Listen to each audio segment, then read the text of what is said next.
Good morning, everyone. Always it's a beautiful day whenever we are doing chemistry. Another promising day, little by little. I know you guys are doing pretty good. Always I'm asking you guys, how are you guys? Usually when somebody is asking how are you, you can say I'm good because just the day-to-day life is good. But whenever I'm asking you guys how are you, deep inside the feeling I have is how are you guys doing with all these three subjects, not only the chemistry. And actually once you get to the class, that couple of you are asking the marking scheme of fifth exam. Every week I'm going to give you guys this paper.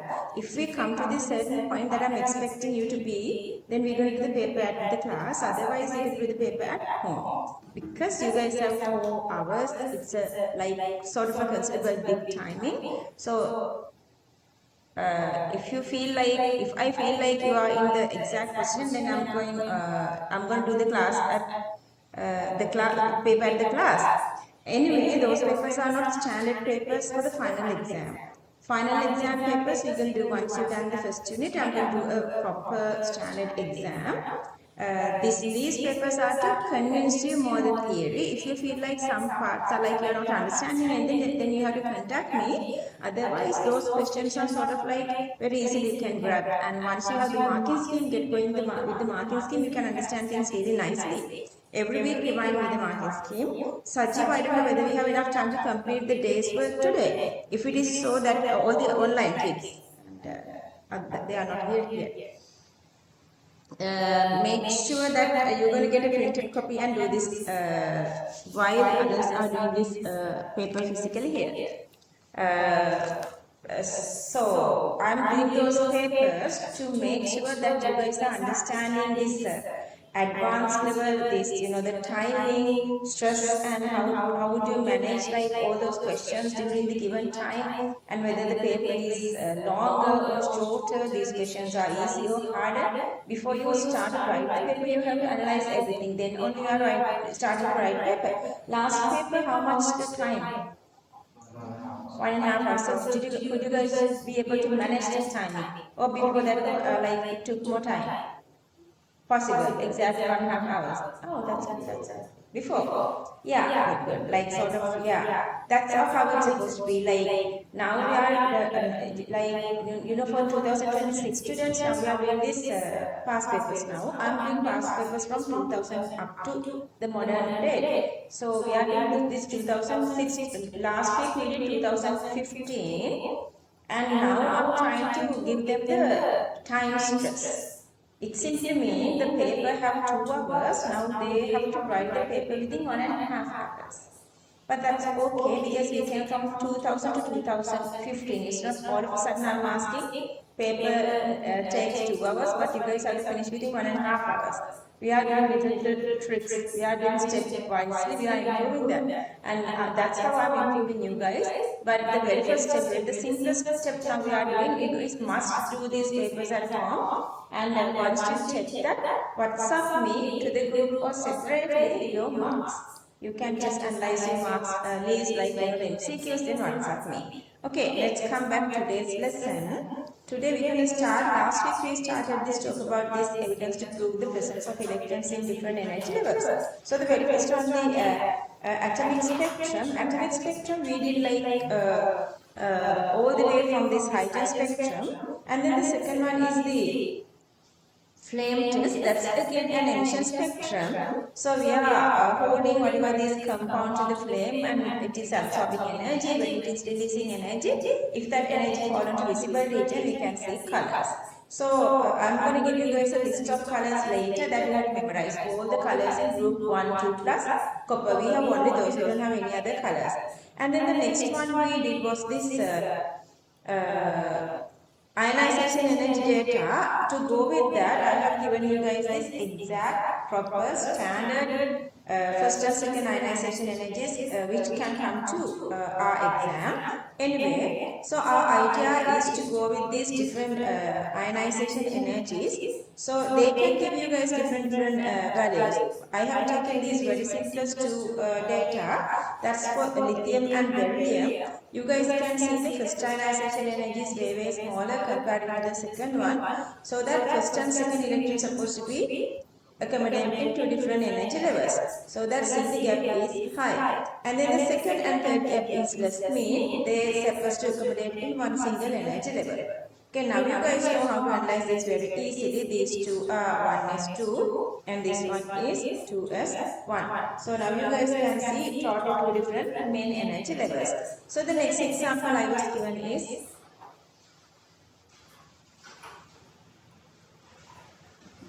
okay, online kids, once you done this one, I want you guys to listen to the very first part of the recording, and also you guys have to request me these papers if I have not sent you guys already, and then mark your scheme. We are moving to the beryllium then. Beryllium again having 4 electrons. You guys can see these two are close to each other and low values. These two are close to each other, really high values. Electron configuration of beryllium, now you know how to write 1s2, 2s2. So it's very obvious if two electrons are in outermost shell, those two are having less energies to release electrons. Inner shell has another 2 electrons, so it takes a lot of energy to remove those 2 electrons. Likewise, looking at these data, you know how to analyze how many electrons. We're going to continue this further. Then what is the group number and so on. Okay, how many electrons are here in the last shell, final shell? How many electrons are here in the final shell, outermost shell, which we call the valence shell? What is the definition for valence shell? Those electrons are the electrons participating for chemical bond formation. Yeah. So how many electrons are in the valence shell? Just one here, because that's the outermost shell. Outermost shell electrons are participating. So then we are calling this one to group 1. So on, like later, I'm going to connect this again. And how many electrons are in the last shell or the valence electrons? How many? Yeah, then these two supposed to be the valence electrons. So this belongs to group 2. So on, we're going to come to that later. Alright. Then I'm moving to electron configuration. So you are using this NLX, this formula. There are 6 different rules to write electron configuration. So the very first one, the number of electrons in the main shell, 2n squared. Number of electrons in subshell or sub-energy level, 2 into 2l squared. Those two we did under these quantum numbers as well. And the third one is the Aufbau building principle. So it's not always you are going with the order of SPDF, you are going in the order of exact energy. There are kind of different reasons why these energies are changing this way. Anyway, remember after 3p, it's not 3D, but before that 4 is supposed to be filled. So usually you would think like 1 is 2, then 2. Okay, usually you go 1s is one single, and then the other one 2s 2p, and then next one supposed to be 3s 3p 3d, and then next one supposed to be 4s 4p 4d 4f. See how much differences are there.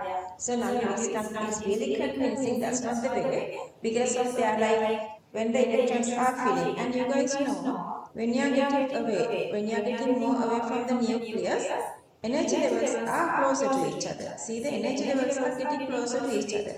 What happened? Then interactions are also high.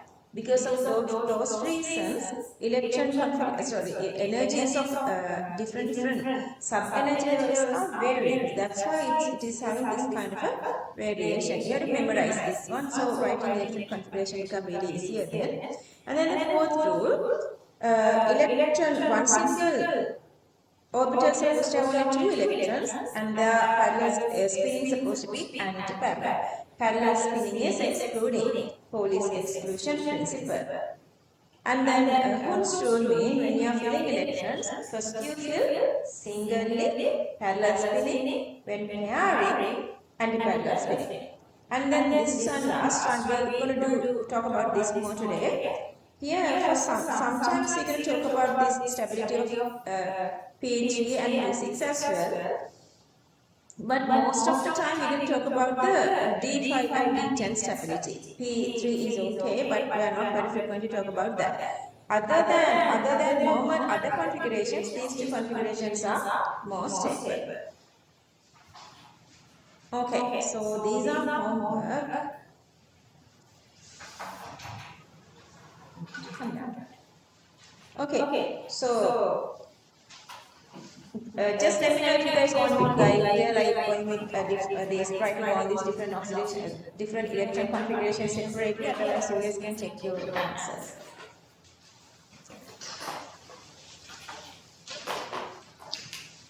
China, hurry up, check this whether these configurations are correct.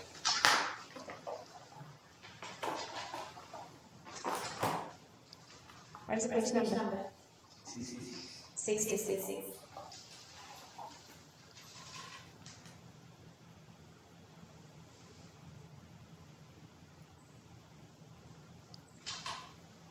Correct. Okay, moving on. Just ask me if you need any support.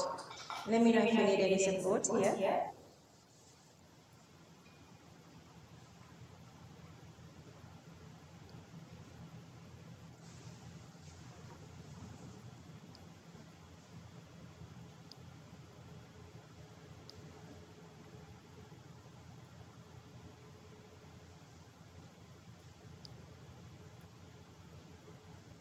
Correct. Sahini, my darling, which one? Oxygen, what happened? Me? Varada make. Varada. Sorry.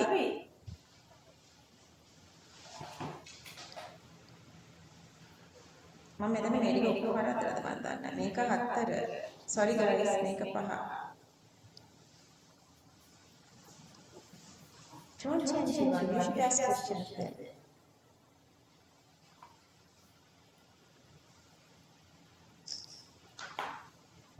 Okay. I guess one is correct. Yeah. Everybody? Okay, so make sure these are printing errors, I guess. Anyway, so once we're moving to neon, electron configuration of neon is 1:2:2:6. And then our next topic is condensed electron configuration. Condensed electron configuration means you are writing the normal configuration. Yeah, you don't write the normal configuration. Other than that, you are writing the valence electrons and the inner configuration. Clear that? Okay. So the valence configuration separately and inner separately, because it's easy for you to like go on like this time consuming. Likewise, you can go these two sodium and magnesium as well. When the configuration is too long, you're not going to do that. But when the valence shell configuration is shorter, you guys can do that. Okay, so this is a neon configuration. And you guys can see the same neon configuration here and here. So that instead of writing this full configuration, we can write just the neon configuration. And then the outermost shell, 3s1 here. See? 3s. This is 3s2 configuration here. Clear that? Okay, copy this.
Are you guys okay up to 6? There were mistakes, make sure. I'm moving on.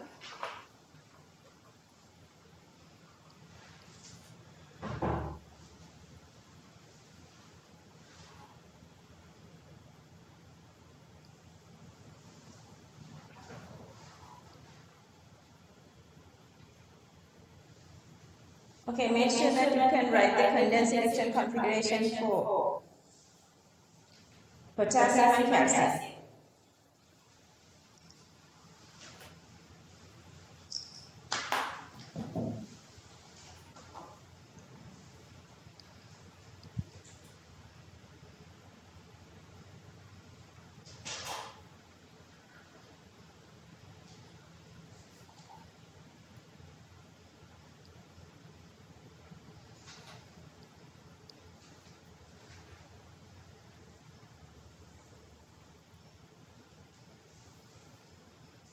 Just go like sets of 10. You guys may see that, may notice that even when I was doing this, like I went like, you know, sets of 10s here. One 10 here, this second 10.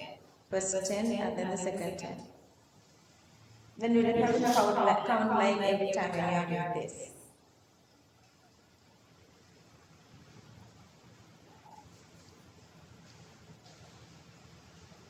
Done? Okay. So we finish only up to here. Today we're going to start from the next topic, that is the condensed electron configuration. So this has two different parts. Part comes with this inert configuration and then the other part is the valence shell. So the first part is the noble gas core or core electrons. Core means the inner shell electrons. And then the valence electrons are which electrons involved in chemical bond formation. So you can write one configuration like this. We have written this already. So argon is the noble gas core. 4s2 is the valence shell electrons. Okay, let's read this little part. Condensed electron configuration. This consists, let's read. Noble gas core, co-electrons, inner shell electrons, valence electrons, electrons involved in chemical bonding, those are outer shell electrons. Okay, so that's the noble gas core and valence shell electrons. Okay, copy this down.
Alright.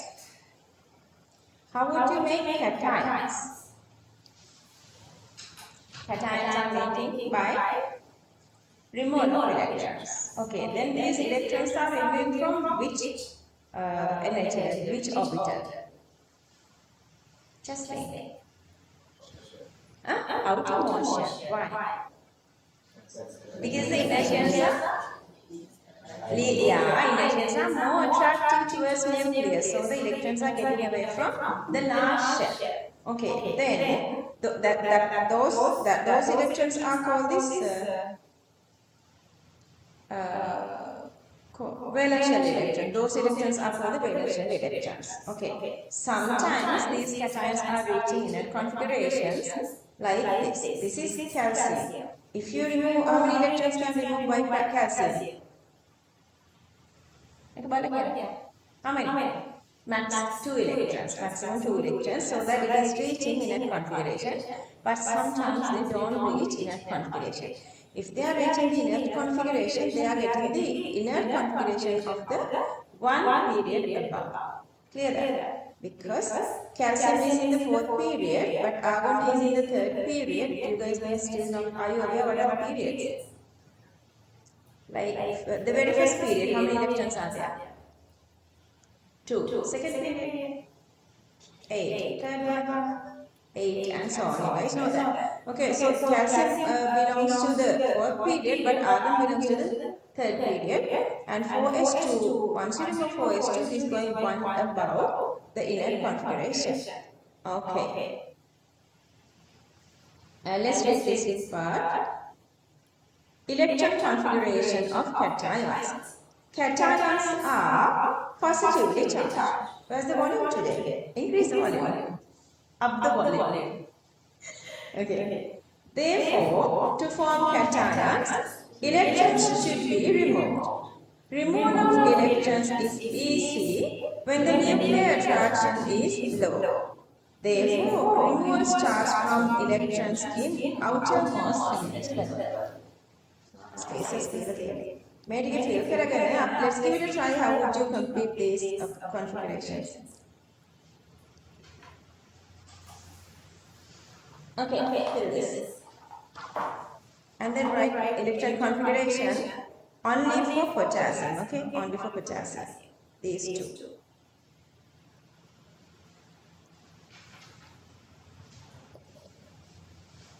Just right. Potassium configuration and 3 plus configuration.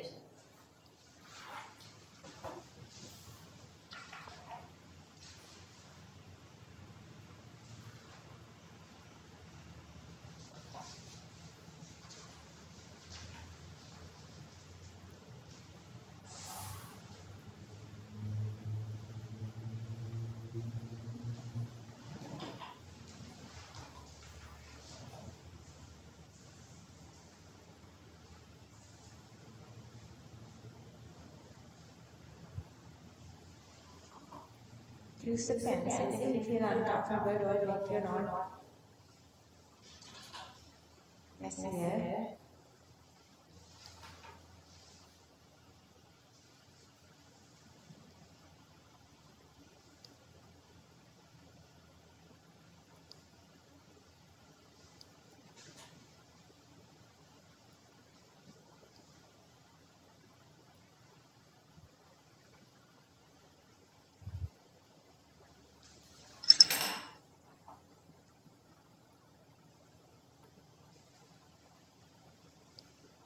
Done? Okay, look at this screen. Okay, so you can just write the normal electron configuration of potassium 19, 1s2, 2s2, 236, 3s2, 336, and 4s1. And then when you look at this one, that you can, okay, and then when you look at this one, first an election, and then you can reach this inner configuration. Plus also, it says you will make one single charge here. It simply means you are removing only to get one single charge. You are removing only one single electron. Okay, so that you are removing only this 4s0. If you want, you can write here 4s0. There is no marks to write or not writing, but if you write this one, sometimes you will feel comfortable like there was 4s0 electron, now it is not there anymore. Anyway, no point of writing. We're writing only to convince you guys. And then this one has the argon configuration, so you can write as argon configuration. Okay, just complete this one and then try the magnesium. Try next one. Yes, why that?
Done?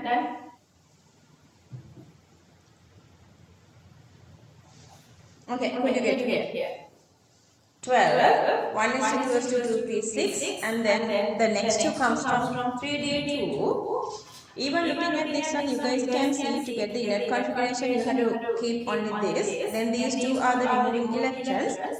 Plus 2 also they are asking you to make 2 plus mean how many electrons are getting away? 2 electrons are getting away. So that it is reaching neon configuration. Okay. Now try the next one. Boron.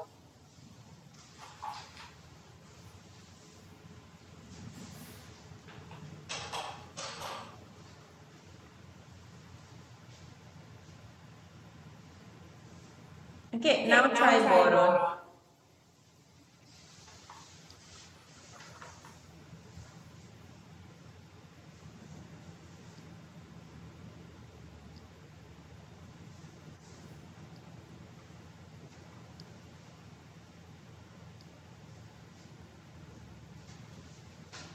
Okay, we are doing electron configurations. Try boron now. We did potassium and magnesium. Now we are doing boron.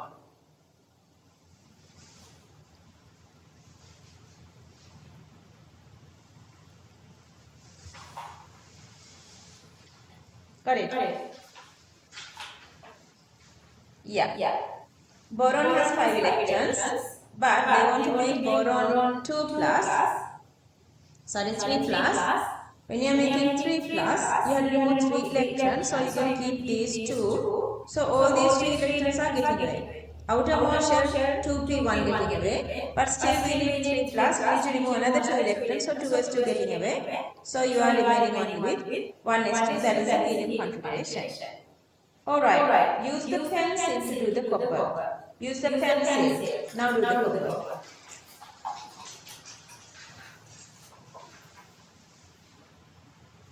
Use a pencil, okay?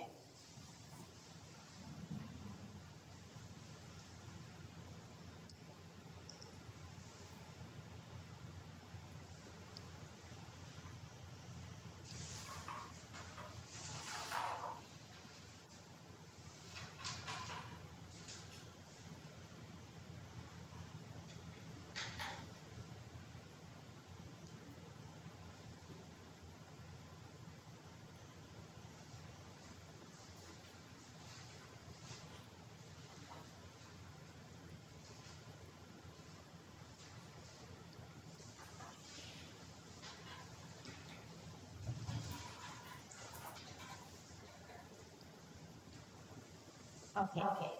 If I give you a little support, just the hint is half filled and completely filled orbital stability. Half filled and completely filled orbital stability. Just think of that when you are filling this. What would be the best option?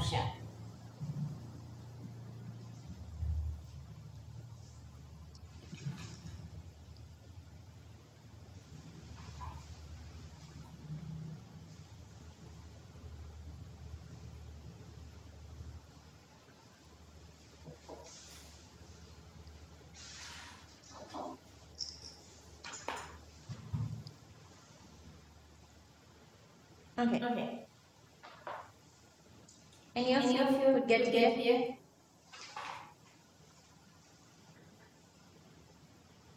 Raise your hand if you got this. No.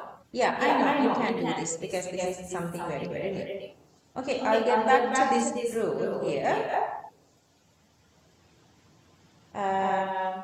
In some energy levels, we regenerate orbitals, same energy orbitals, to have half filled of the maximum, or to have maximum amount is stable than other configurations. Knowing that, I'm coming here. Okay, so rather staying this as this way for S2 3D9. Completely filled stability is there if you reach 3D10. Why is that? If you already have 3D10, what is the condition here? 1, 2, 3, 5. The condition is, how do you feel this one? See, 1, 2, 3, 4, 5. I'm just using another color, not necessary. 8, 9, 10. See, if you have 9 electrons, always there is a possibility another something and gets here, attack here. But when you have 10 electrons, it's completely filled, so nobody can attack here. It's almost stable, not 100%. Can participate reactions, but then it needs more energy. So this is very stable, rather having one electron is gotten away like 3d9. So that they are rearranging, not staying as this, it's rearranging to get 3d10 for S1. Because these two energies are almost close. So that rearrangement is possible. Understood? When electrons are getting away, first it's getting away from okay, and then the other thing is for D block, so for this kind of elements, when D and S are close by, since this S has less, since these two energies are close to each other, first they are losing this electron. Because this is having this stability, so whenever they are removing electrons, that electron gets away from, always from 4s energy level. Clear that? Not from 3d, because now 3d is stable. Understood?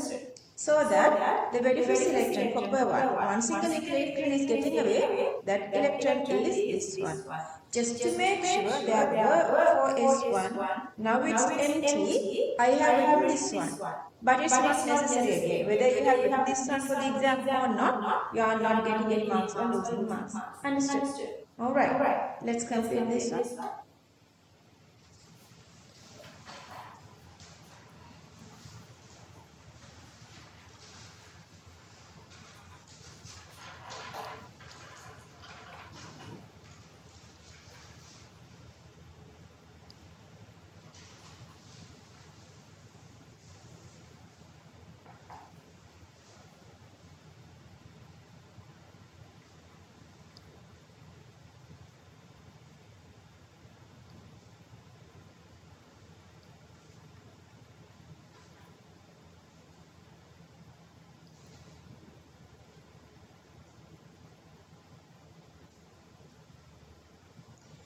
Okay, see this written Sahel. Okay, energy gap between 4s and 3d is very low. Also, D10 is more stable than S2 configuration. Therefore, when forming cations, X electron goes out first. When you are filling of 3D occurs after 4s. So the first 4s filling, or when it's getting away, 4s getting away. Clear that?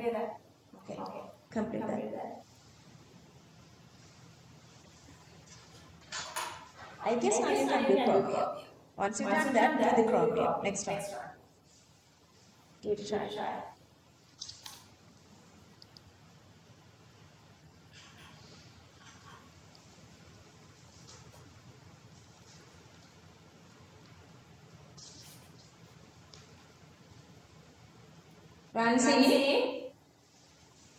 Ransi.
Done.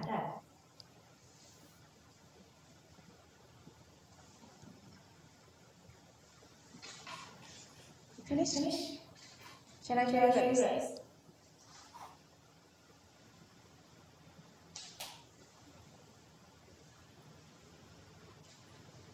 Raise your hand. Good. This is again the same. Biggest hands here.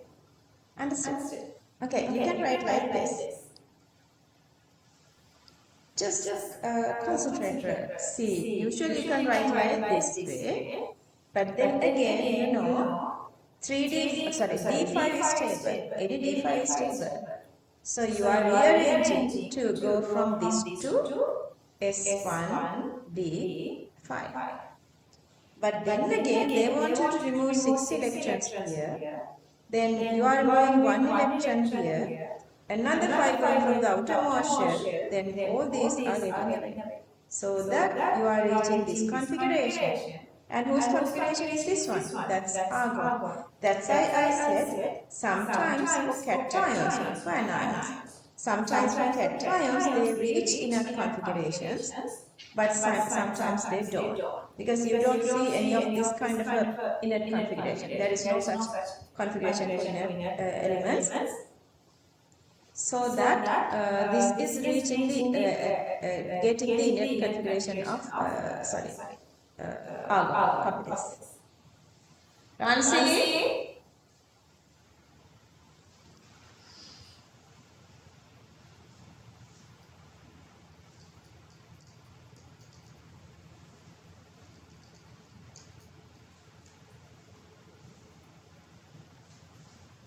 Okay. Let's read this part again. 3D5 half-wave configuration is more stable than 3D4. Therefore, arrange as 4s1 3D5 rather 4s2 3D4. Is it there? Fill it. Complete it. And then try next one. And then try the mechanism.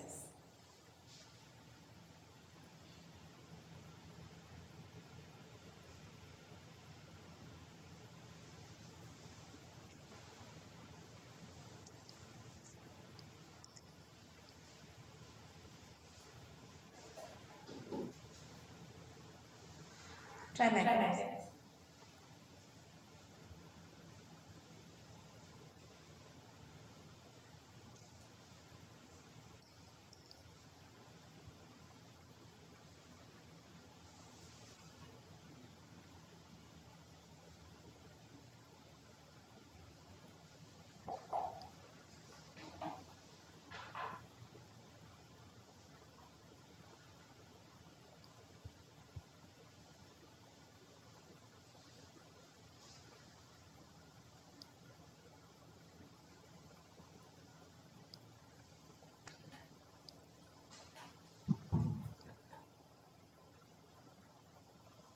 Done?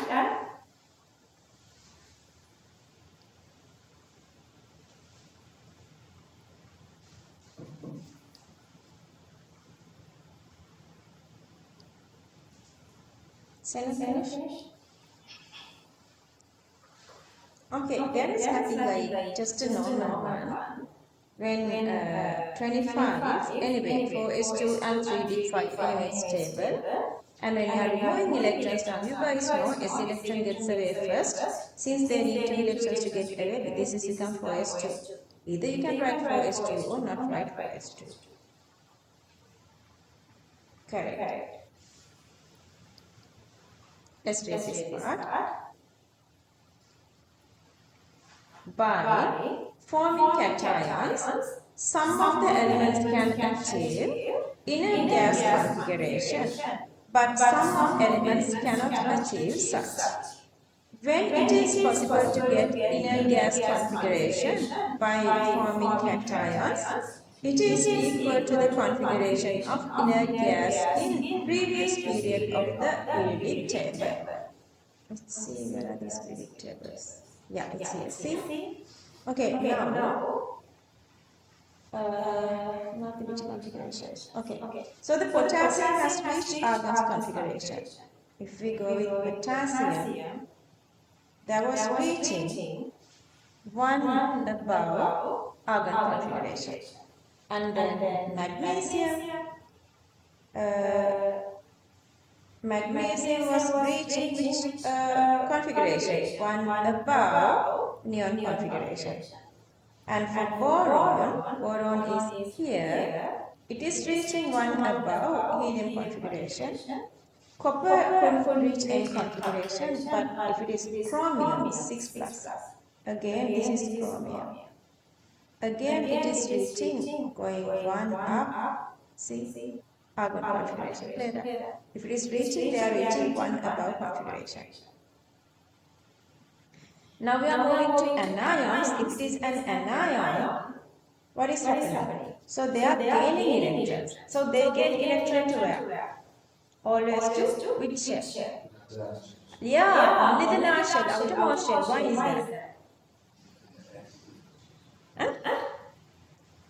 Because that's only vacant. Because inner shells are already filled. So they cannot go to inner shells then. Okay? So that is the reason. But for anions, they are always getting the inner configuration of the same period. Same period plus they are always getting inner configuration. Not like cations. Cations sometimes they do, sometimes they don't. But anions always get inner configurations. These are points of MCQs. There are such questions for they add some statements for MCQ questions. Okay, let's read this. Electron configuration of anions. Anions are negatively charged. Therefore, electrons should be gained to form anions. Gaining is possible only into outermost shell because inner shells are already filled. By forming anions, elements can form stable ions which has same configuration of inner gas in the same period. Okay, let's fill that and let's try this right from there.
Could you give me this?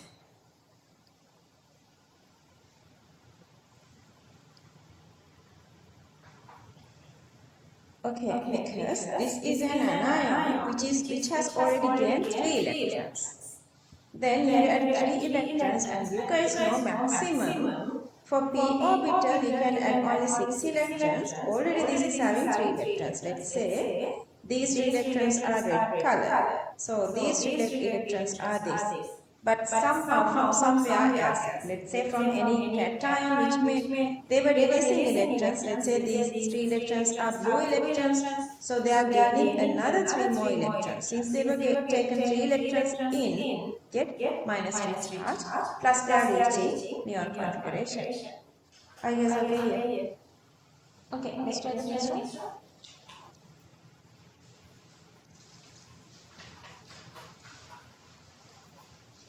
Just copy this neon as well. Try sulfur.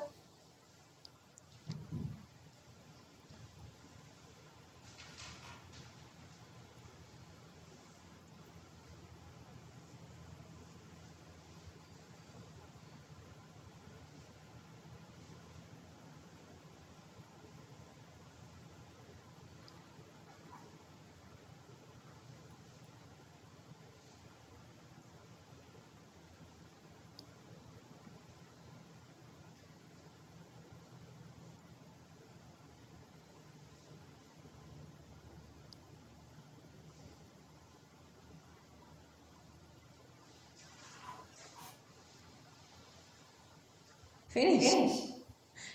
Done? So that anyway, so that sulfur, sulfide, it needs 2 electrons.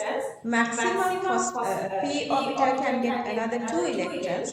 So once you get those 2 electrons, this is become 3p6 and it is getting the inner configuration of argon. And then try the next one, bromine and bromide. Copy argon and then try bromine and bromide.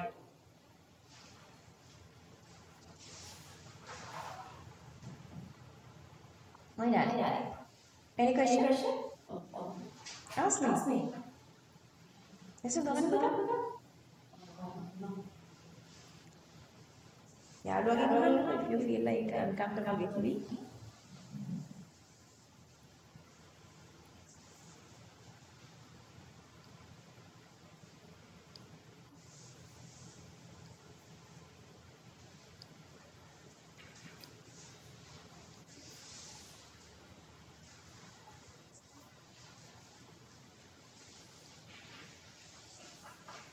Finish? Senna?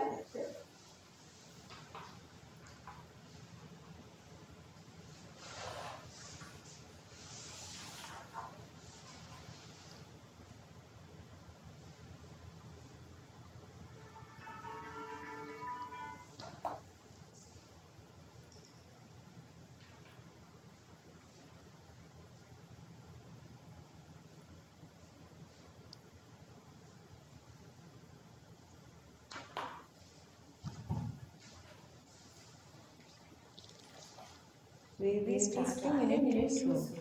The last part of Unit 1 goes like very steadily fast.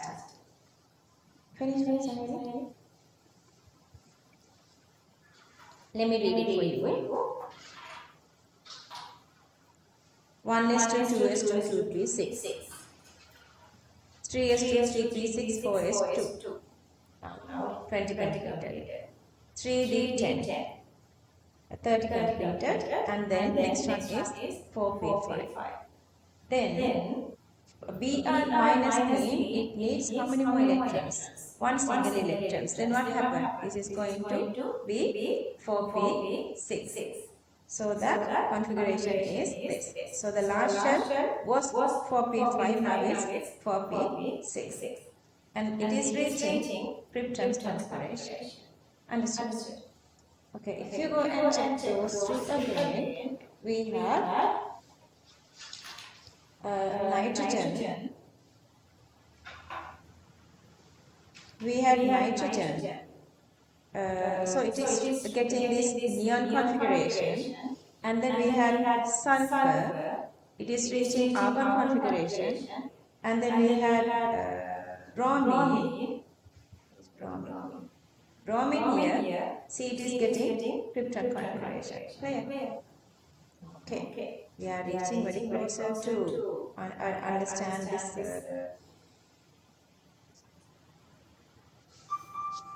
Periodic table. Alright, so we are moving to talk about rest of these electron configurations. Don't write, just listen. Can you turn to your Aufbau principle? Let's together go here. Let me check the dates.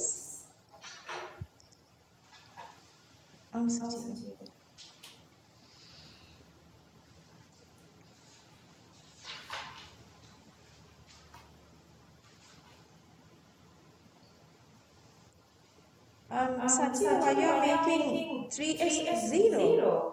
I don't get it. For sulfur.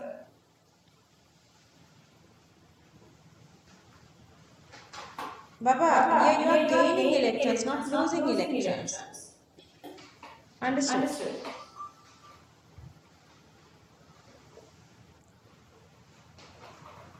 No. Sajay was asking this question.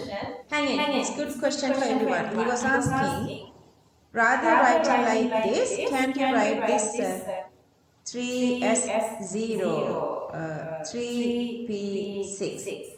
Okay, here the energy gap is high, Sajay. This never happens. Remember this one, this happens only between 4s 3d or 5s 4d. Because S and D, those energy levels are closer to each other. This never happens. Okay, remember that. This never happens because this energy gap is I. Because 1, 2, 3. Up to here, the energy gap is greater. When it is getting away from a nucleus, more energy gap is less. So this is not happening. Good question, but this is not happening. P3 stability, we are referring only when we are talking about ionization energies. When we are only talking about the ionization energies, not now. Okay. So moving on. Just WhatsApp me if you have more issues. Okay, now I want you guys to go with you about this table. Okay, and the scandium is the 21st element. So you have done up to 20th element. So the next energy level is 3D. So how many electrons can we fill? How many elements we can fill with 3D? We can fill 10 elements. Why is that? Because maximum this can fill 10 electrons. Okay. Just listen. Don't write anything. So then I'm going to go to first 10 elements. Okay. See. Always it is going like 4s2, 3d1, 3d2, 3d3, 3d5, 6, 7, 8, but and 10. Okay, these are normal. But again, see Sajiva, whenever there is like this supposed to be 4s2, 3d4. This is the 24th one, so 3d4. But it is rearranged in this way, that's because 3d5 is way stable than 3d4. And same thing happens here. When you come here, this is supposed to be 4s2, 3d9, but it is not existing this way because 3d10 is more stable. So that this is reaching 4s1, 3d10. Are you guys okay here? Okay, up to 30th one.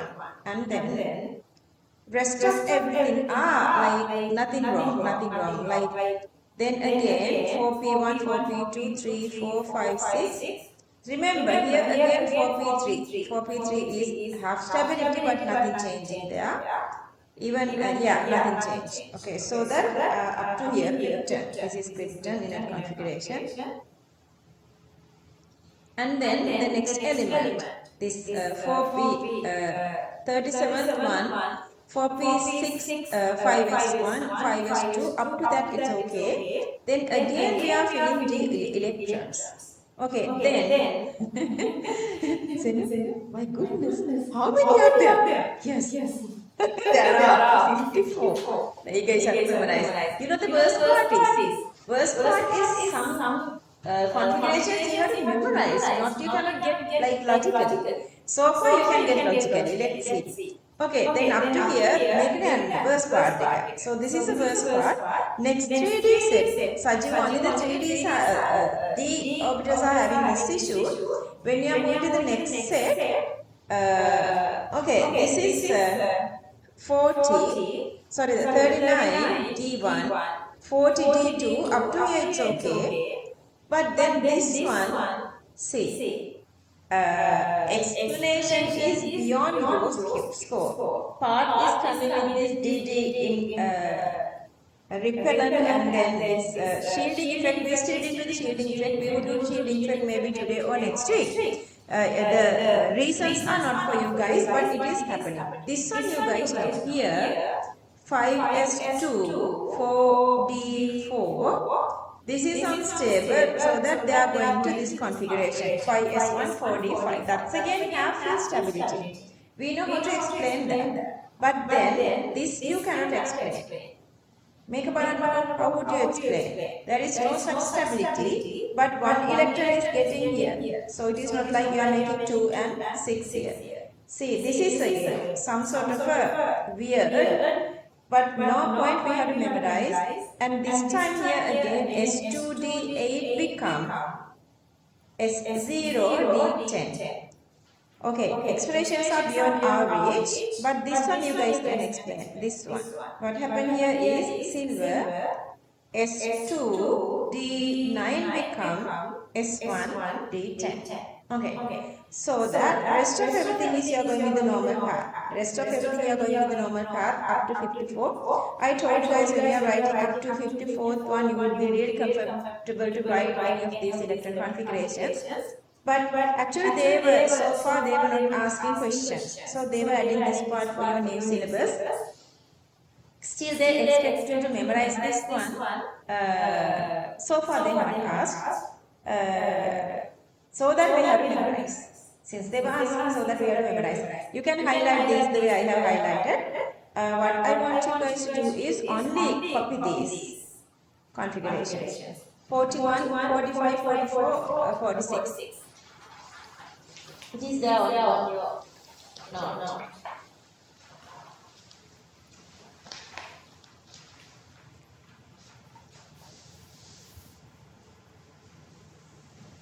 I want you guys to copy only these, okay, not all.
Finish?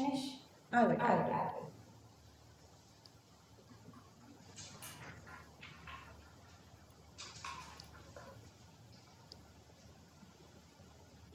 Danuti Jinanjali, can you send me a WhatsApp so that I can send this paper to you now?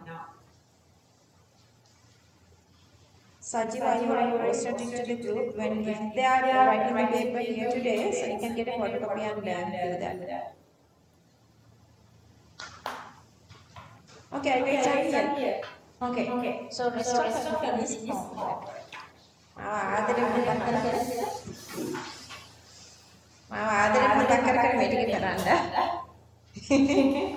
Alright, so that if I go back, okay, I'm going to this first. Make a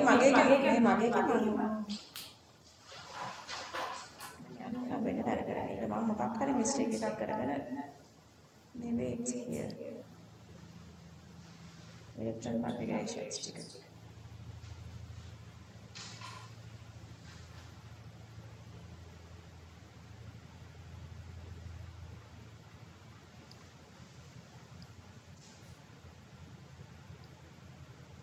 Okay.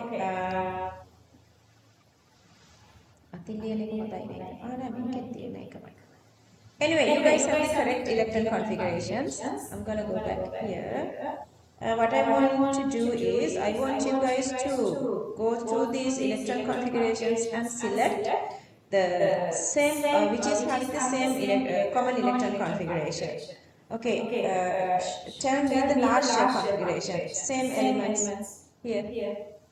Let's say S1. S1 elements are what? You can look at your one. There are listed here.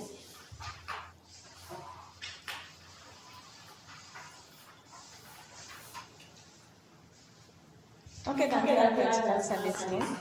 Now select.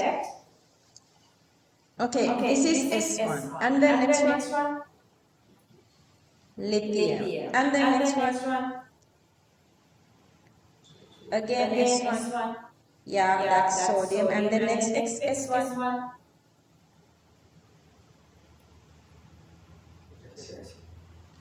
So that I'm going to fold all those into one single, because you know all these are releasing one single electron during the chemical reactions. So they are showing some sort of the same properties. So what is the main symbol of the principal control number? N. So rather than just writing 1s1, 2s1c, 3s1c, the order for S1. Can I show it as NS1? NS1 commonly. So that all these are belong to the very first group, so we can write it as NS1. Okay, now I'm moving to the second group. Okay, I want you guys to find all the elements with S2 configuration. Beryllium 2s2. It's easy. Find the 3s2. Then magnesium. This is 3s2. Okay, not 1. 3s2. And then calcium 4s2. What is the common configuration?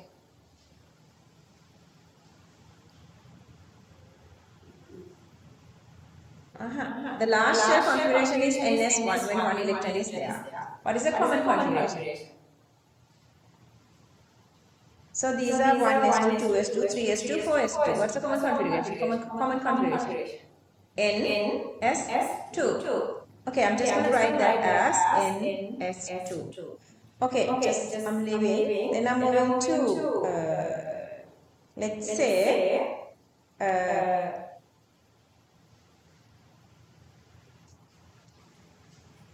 S2P1. Now I'm going to add one single more electron, S2P1.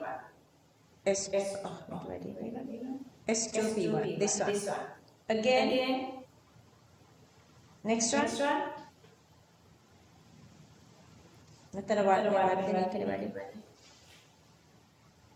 Next one is this.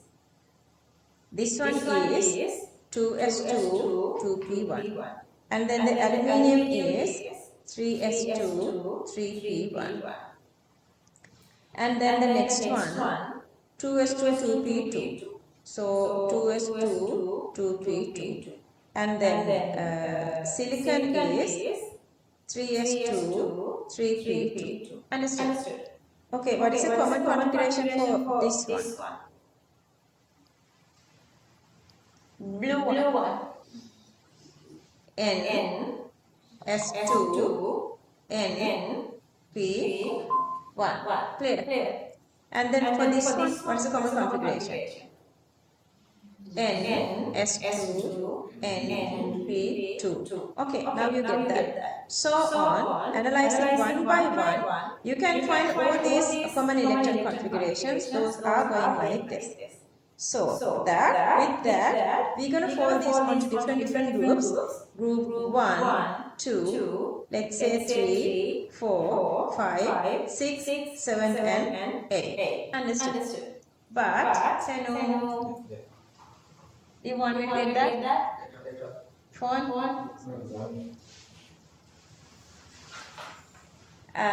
No, can't get the form. Like when you guys feeling like you're wasting time, that you want to always do something with the font, but you want to get rid that because you have got your now official stuff to do rather going with the font. Shall I give you guys the best hint? Keep it somewhere that you cannot reach. As an example, if I keep my phone on that one, a little away, I cannot reach that. So whenever you feel like it's automatically now your hand is going always to your phone because now you get used so badly with the phone. ඔගලන්ගේ version එක මාර නරකයි. නේද? I don't know what is that Z version or whatsoever. Because you guys are born with these digital devices. So from the beginning නේද? අම්මලා දෙනවනේ අඬන බබා නලවන්න කියලා උපන්දා ඉඳලා ඔකත් දෙනවා. So you guys are so much addicted to phones. So that's the best one of the way is keep it like, let's say when you are studying on your table, keep it little that you have to walk and get your phone. Then you don't feel like walking always, it's frustrating. Whenever you want to check something, go there, check it and keep it there. That's the best way. So when you're at the class, so the best thing is just keep it inside the bag. Then you would check it continuously. Okay? Alright, so anyway, but the problem is now we are going with N1, N2 and then this is 3, 4, 5, 6, 7, 8. We have a little issue here. In between we have these D orbitals as well. So that we cannot directly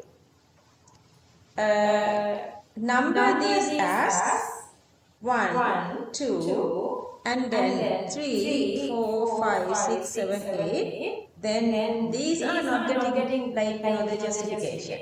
So what we are doing is we are giving from this to here, we are giving 3 to 12. That's why we are starting from 1 and 2 here. And then this has become 13, 14, 15, 16, 17 and 18. That's how they have arranged these elements in periodic table. Are you guys okay with that? Now you guys know how they arrange these elements to the first, second groups, 13, 14, 15, 16, 17, 18. The same way, all these are having, what is the configuration here? Now tell me, what is the large shell configuration of calcium? Yeah, how would you find that? How would you find that? It's actually very easy. Okay, this is a life-saving trick. How many periods now you have? 7. 1, 2, 3, 4, 5, 6, 7. How many groups you have?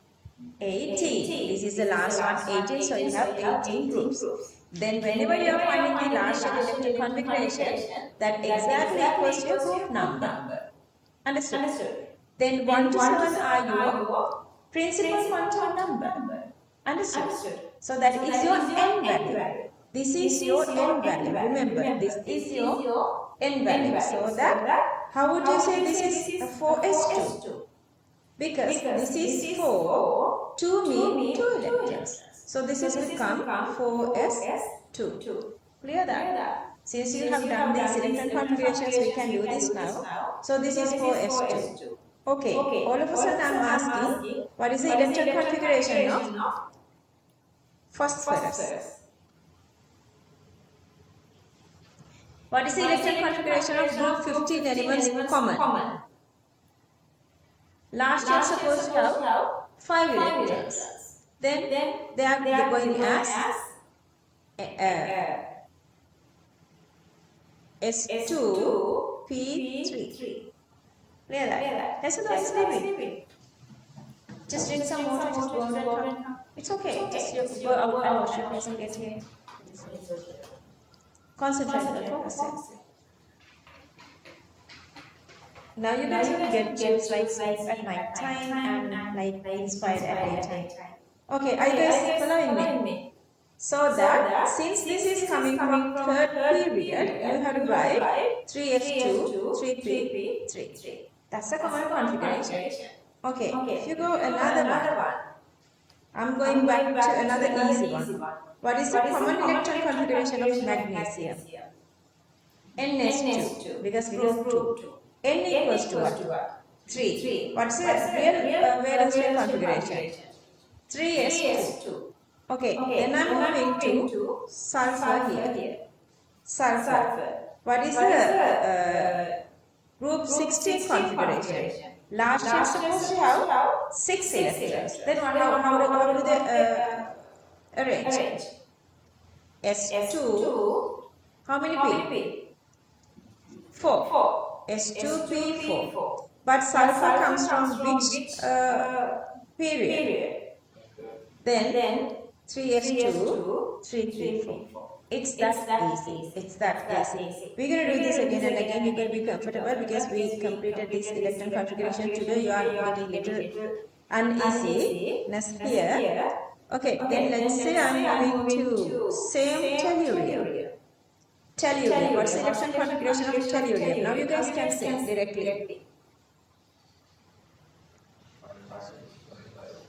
5s2 5p4.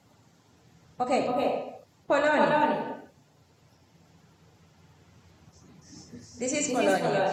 6s2 6p4. Well done. I'm going to keep this one here. Now I'm moving to, let's say, bromine.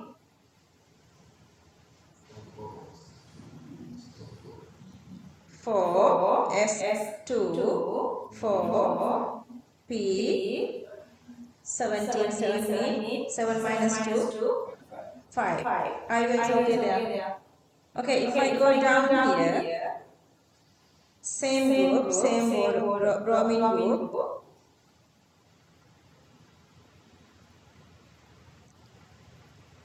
Let's say if that is chlorine.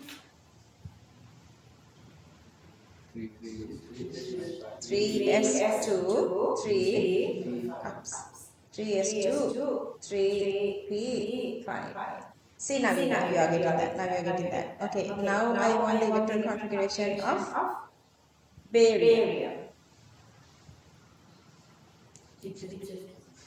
Well done. 6s2. 6s2.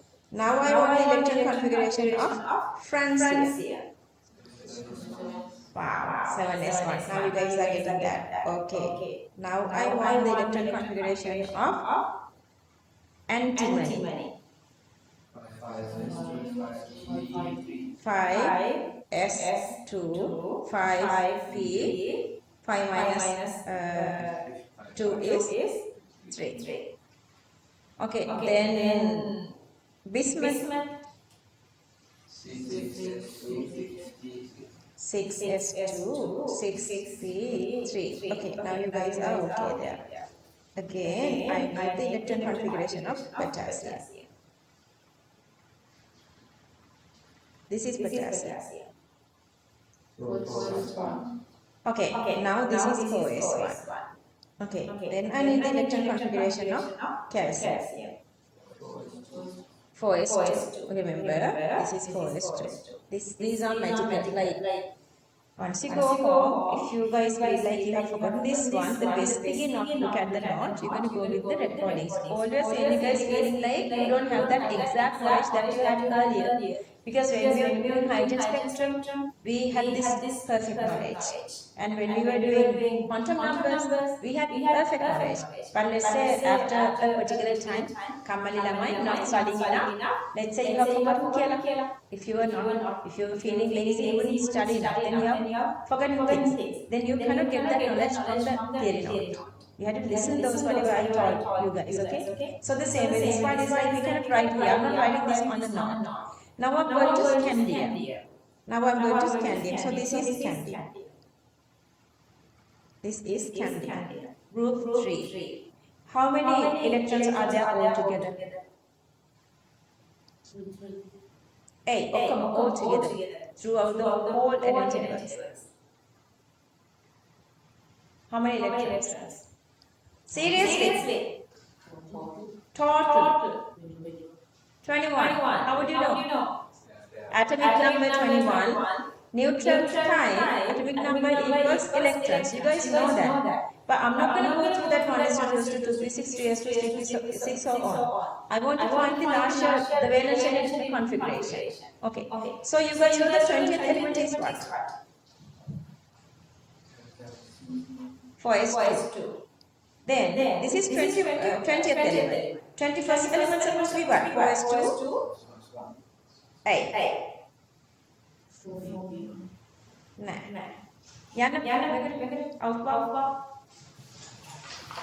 After 4 is what is there? We did couple. 3D. Yeah. Then what's the configuration? 3D what? How many? Just one single electron. 3D one single electron. Got it. And then what's the configuration of titanium? Yes. So make a titanium. So 4s2 3d2. Clear? So you have 3 electrons in outermost shell. So that this is group 3. Is okay. And 4 electrons here in outermost shell. So that this is group 4. Understood? So we are going on. Just looking at this electron configuration, you don't want to go like this. For the final exam, they are providing you guys a predictor, but I don't want you guys to rely on that. Like these my top students, I keep asking because I want their experience. On the annual ranking and setting when I'm asking them, they say, usually they all say they never even bother to look at where these predictables are. Because they have memorized everything, so they are not wasting time. Go back and forth to check the predictable. Because they are giving you guys some sort of this kind of a booklet. So the last page or somewhere you have this predictable. So you are writing something here, then you are going back and check the predictable, then come back here, takes time. So don't rely on that. Rely on your brain memory. Okay, now we are moving to the vanadium. Vanadium. What is the partial configuration? There are fifth group 5. Then 4s2 3d 3. Okay. So, 4s2 3d 3. Okay. Then I'm moving to the next one. Chromium, be alert. Completely filled, half filled stability. You can write 4s2 3d4, but it's rearranging to what? Well done. So this is rearranging to 4s1 3d5. Okay, then I'm moving to manganese. 4s2 3d 7 DNA. Fine. දෙකක් විතර ගියානේ. Understood. Then කියන්නේ iron 8. 4s2 3d 6. Then 9. 7. 4s2 3d 7. Okay. And then 10th one. 4s2 3d 8. And then the 11th one. Yes. Rearranging. 4s1 3d 10. Last one. 12. 4s2 3d 10. Okay. What is the configuration of iron? 4s2 3d 6 because this is the 8th element. Okay. So let's say you don't have this one. You don't have this one. But still, there is a question to talk about this something about nickel. Electron configuration. So you have to find out what is the atomic number, then the larger configuration, then only know how many electrons are getting away. So that you can go back to this periodic table and you are checking that. But other than that, if you memorize scandium, titanium, vanadium, chromium, manganese, ferrous, cobalt, nickel, which element? Eighth element. So that then, what is the larger configuration? 4s2 3d 6. 6 plus 2 is 8. Understood? That's how you're going to do. Let's say that's titanium, scandium, titanium second element. Then calcium is 4s2. Then scandium is 4s2 3d1. Titanium 4s2 3d 2. Okay, like big insight there. Once you get practice with that, that gives you guys a big insight. Like that is the magic. So when somebody is asking what is the last shell configuration of any of these elements, now you guys know how to find that. Clear that? Are you guys really okay? I want you guys to listen this part again once you go home to get the best practice. Okay, one last time. What is the electron configuration of? Okay, concentrate well. Let's say gold. This is gold. You mean gold. Electron configuration of gold.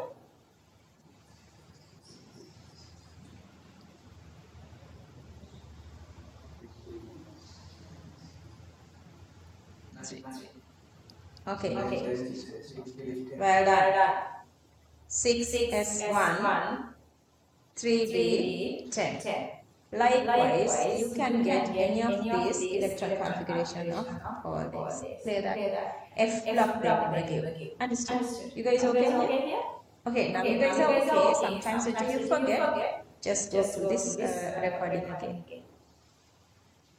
Okay, so that we can write common electron configurations. Actually, not only to these, you can write common electron configurations for D block as well, but this is enough for you guys now. Topic is common electron configuration in main group elements. Valence shell, outermost shell is considered as N. Okay, I want you guys to copy this. Can you just give it a try not copying this? Considered as N. Copy this thingy. Copy this thingy. N. Okay, and then just write on your own. If you feel uncomfortable, use a pencil. So we can read it with pen.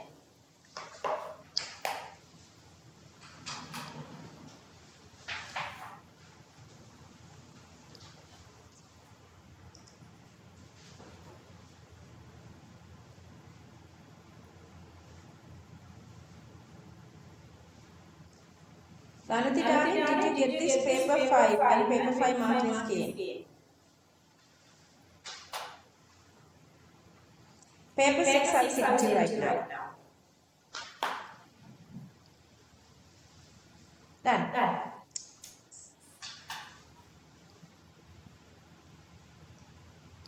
Check it.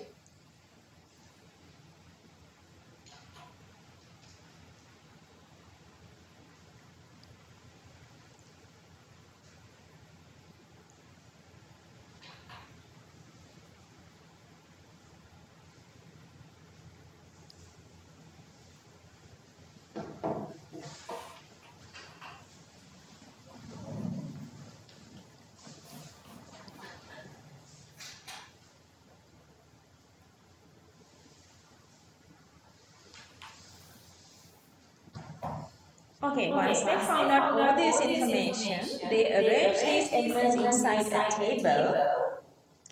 This respect is supposed to go for different scientists. Anyway, what do you call that table? Yeah, that is the periodic table. Do you guys see a copy of the periodic table somewhere in your book? No. Inside.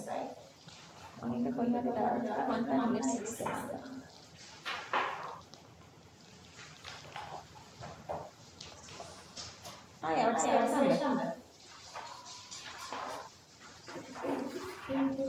Yeah, page number 8. Oh yeah, it's there. All right.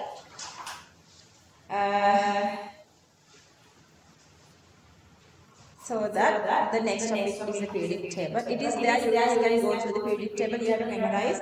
Usually what I do is at the class, I make you guys to memorize. But still I want you guys to go through that and memorize yourself. Now you guys know the page 80 has the periodic table, just write. If you go to your this right page, you have this empty page here or something. Whenever I want to write something, I'm writing. You can write here periodic table page 80. So when time to time you guys can get there and memorize the periodic table. You have to memorize. Just write there page 80. Let's say that there are questions that you are feeling uneasy. Let's say the quantum numbers or those the probability equation questions.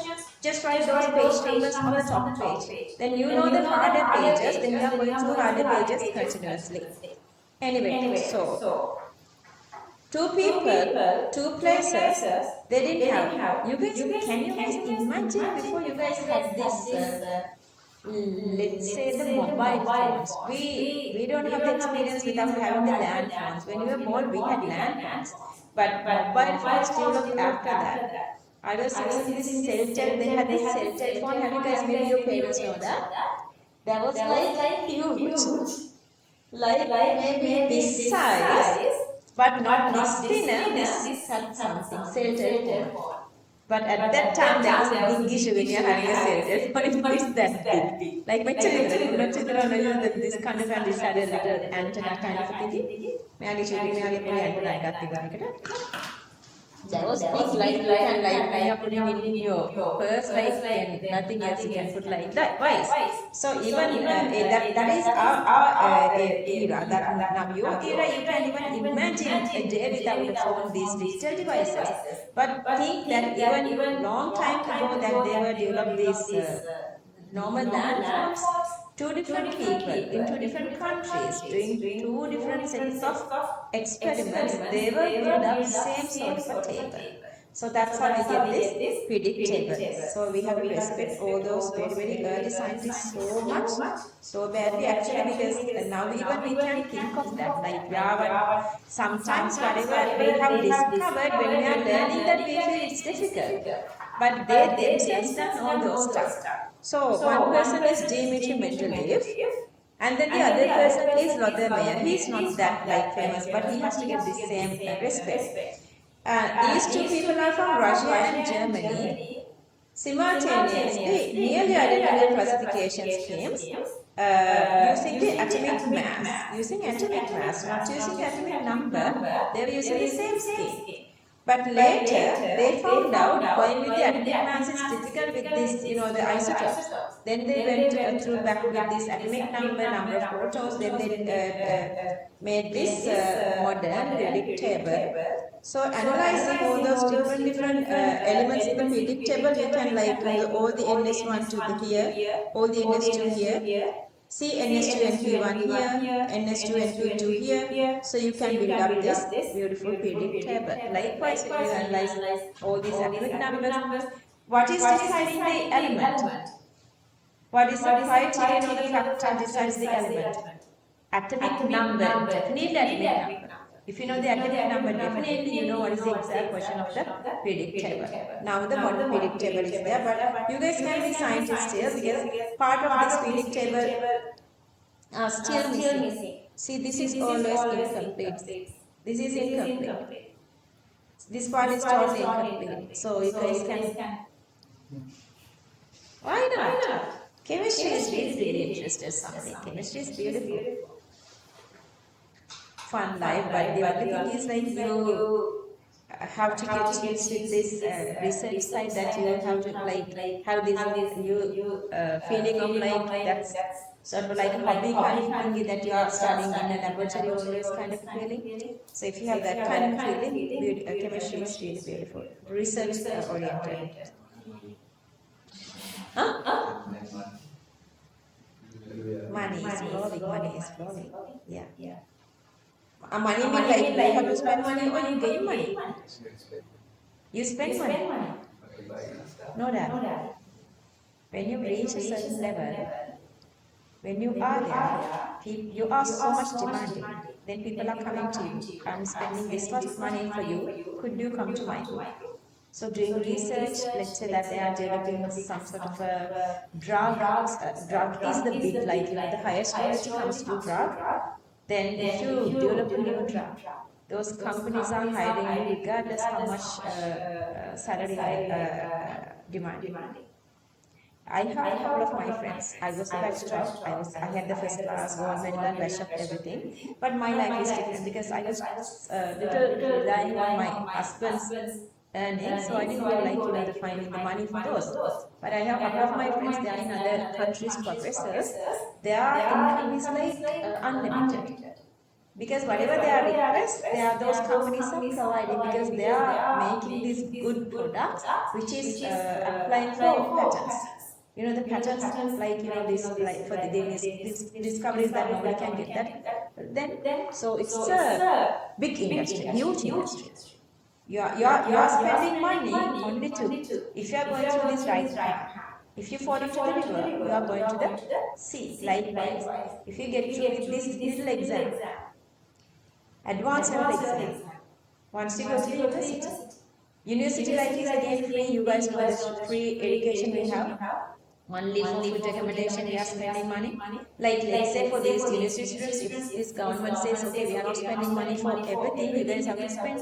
How much money they have to spend? Teachers' fees, laboratory fees, chemical fees, and everything is huge. But they are doing a lot. But this, we were at that age, we were not being like that responsible because we don't know that. But lecturers are always guiding us in Karanepa, everything is really expensive, then more expensive. Like, these burettes, pipets, those instruments, each day students are breaking them. Even at that time, I guess like 5,000 or 6,000. I guess now this one single burette is like 20,000, so I don't remember exact, like, good stuff. Kaduna, okay, just put it away, then you can get a new one. Such a beautiful life is there inside university. We never got blamed, like, even if you break anything.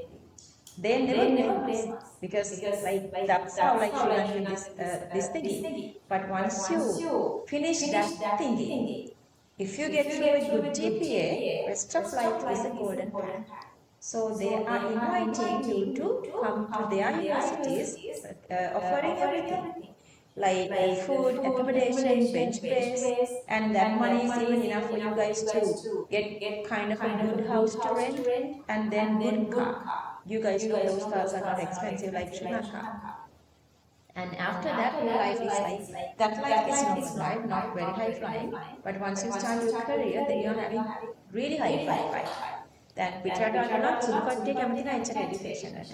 Seriously, when I was in like when we discuss my background, they're like getting amazed. Wow, why you did this? That, wow, that's it. Because they don't care. They want once whatever they done, whatever they are like, whatever the education they're expecting, they done that, and then they are going for the career. They even not wasting their time on doing these masters or PhD. They don't care that. They do, but half of them, the other half, they are going to having this beautiful life with this, whatever their income is good. But in Asian countries, these people, when we go there, we want to always go to the highest. We always want to push ourselves to go to the final, like the PhD also. Okay, that is how it is going on. So you guys having this golden path, stick to the plan. Stick to the plan. Okay, let's read this little part. I know a lot of people. Chuti, one of my friend, batchmate, එයාගේ ගෙදර අපිට යන්න වුණා. එයාගේ තාත්තා හරි කවුරු හරි very close somebody නැති වුණා. තාත්තා නැති වුණා. අපි ගියාම එයාගේ ගෙදර එක පැත්තක් පොඩි ලතුගයක්. චූටි පොඩි ලතුගයක්. මේ පොඩි මෙච්චර කැලලක් ඇති වුණා මුළු ගෙදරම. අපි ඊට පස්සේ ගොඩක් කියලා සල්ලි එකතු කරලා දීලා ගොඩක් උදව් කරා. දැන් එයාගේ ගෙවුණත් හදලා ඉවරයි. අම්මලා තාත්තට ගෙදරකුත් හදලා ඉවරයි. She lives in States now. Yeah, husband with Amar husband local knowledge but she was good, she did good. Then Professor Kenek. So she's having a very good, beautiful life. So that's like so much like A life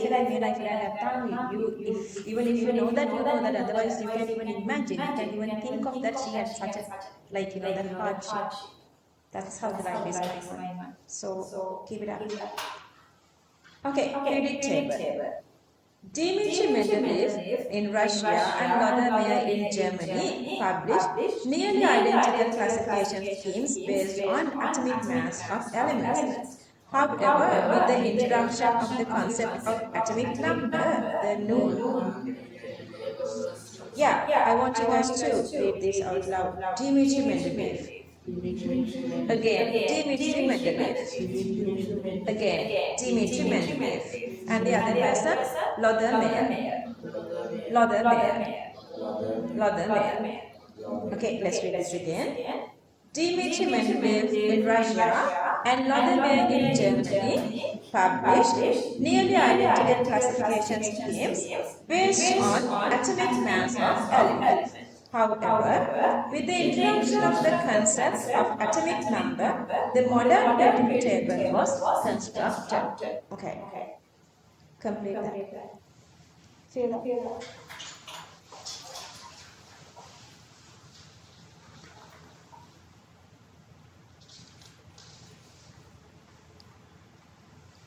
And then I want you guys to fill the table. Use the pencil, okay? I want you guys to do question number 19 to fill the table, but using the pencil.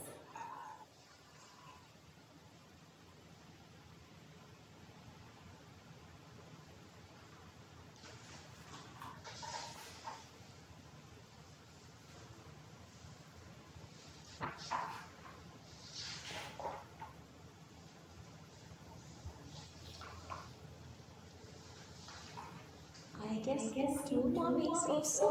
Yeah, we are done. Are you guys aware of what other students are doing in other classes? Have they started quantum numbers? Ah, really? We are slow then? Like they are done or they are... What do you mean? What do you mean Kali Padana? Like I'm not getting like before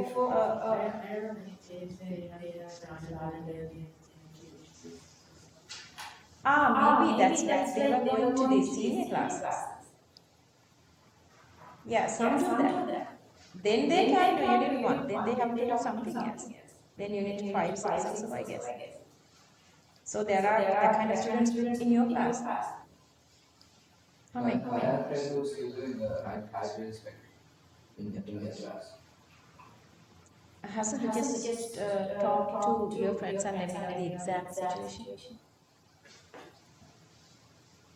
Because I don't want to go too slow or too fast because usually I cover my syllabus really fast.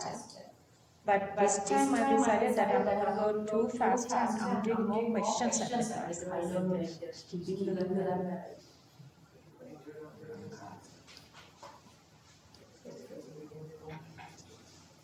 Yeah, but sometimes they start unit 2 without doing unit 1. Part of unit 1 and they are moving to unit 2 because unit 1 is little like different. So they think unit 2 is really beautiful. Everybody loves unit 2. So they start from unit 2 but I guess we have unit 1. Are you guys done? I'm in the table.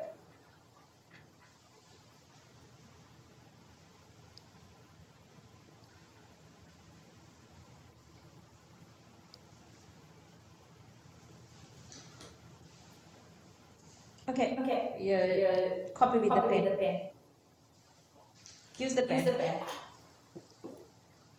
Hydrogen is we are adding here. Hydrogen and helium we are adding here because of this the common configuration. But hydrogen doesn't come to group 1 later. We're going to learn about that under unit 6.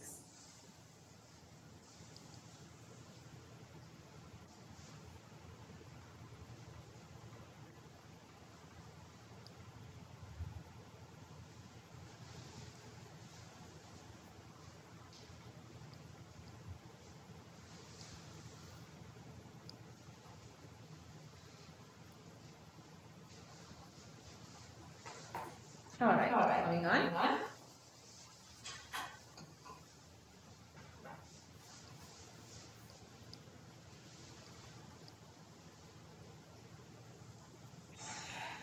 Okay. So that based on this atomic numbers, modern periodic table have invented. And inside the modern periodic table, a couple of these properties are there that I will go on. Okay, this is the modern periodic table. So inside the modern periodic table, you have only 22 non-metals. Only 22 non-metals. All the other elements are metals. So the majority of the periodic table are metals. Then there are two different portions we are mostly concentrating: groups and periods. How many groups? 1, 2, 3. How many groups? Altogether you have 18 groups. Okay, so the vertical columns are groups. Vertical columns are groups. And what are these? Horizontal. These rows are periods. How many periods are there?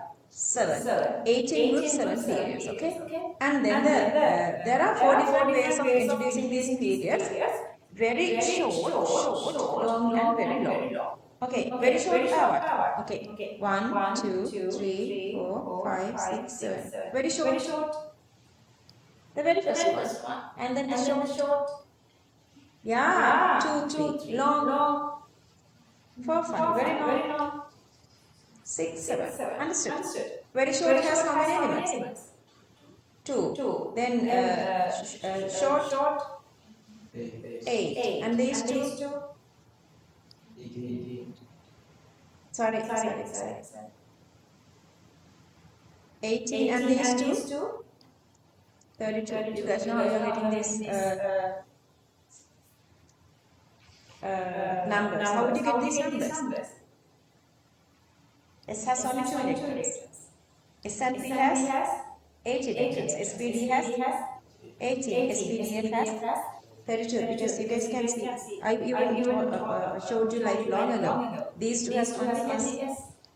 And this has what? These two has S and P. See, here again you have B here. And these two again you have F as well. Last two. Okay. Those are the little information you're going to go on. Let's read this. These are easy, like no information that you cannot understand. Modern periodic table is formed considering the increasing order of atomic number of elements. Therefore, properties of elements are periodic functions of their atomic number. What's the meaning of periodic function of atomic numbers? When atomic number is changing, periodic properties are also changing, so it's a function. Most of elements in periodic table are metals. Only 22 are non-metals. There are two main parts in periodic table. What are those two? Groups and periods. Okay, groups. Now, let me take my annotation back.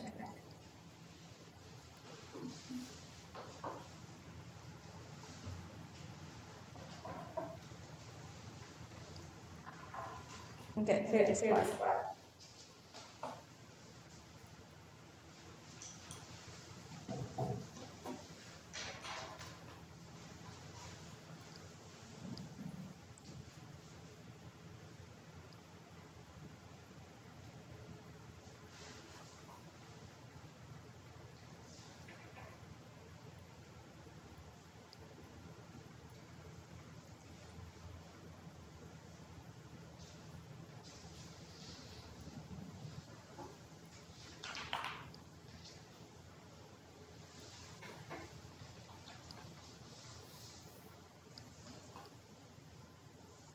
Let me read it for you. Modern periodic table is formed considering the increasing order of atomic number of elements. Therefore, properties of elements are periodic functions of their atomic number. Most of the elements in periodic table are metals. Only 22 are not metals. There are two main parts in periodic table. Okay, let's read this part again. See. Groups, let's read together. These are easy. Groups. These are the vertical columns. There are 18 groups in modern periodic table. Groups are represented by Arabic numerals. What are the Arabic numerals? Just the normal numbers. 1, 2, 3, 4. What is the other one? Roman. 1, 2, 3 and 4 so on. Okay. And then the periods. Let's read. These are horizontal rows. There are 7 periods. To represent period number, Arabic numerals are used because earlier they were using Roman, now only Arabic. Okay, remember groups, periods, all Arabic. Periods can be classified into 4. Very short, long, very long. Likewise. Okay, copy these two parts.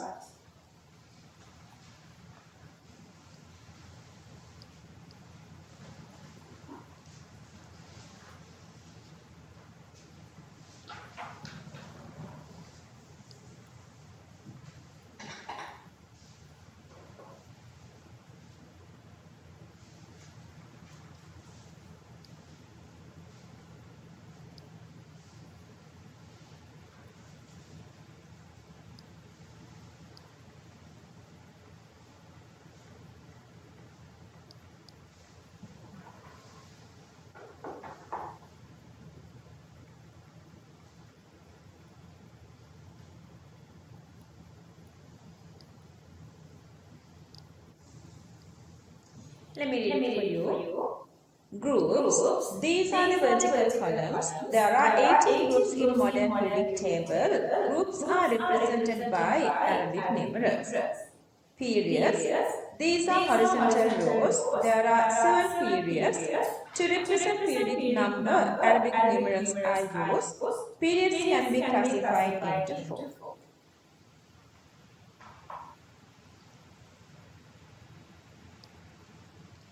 Okay, let's read it again. Topic number 1. Very short period. This includes first period. Consists only 2 elements. What are those? Hydrogen and helium. Yeah. Those are non-metals. Next one, number 2, short periods. Second and third periods.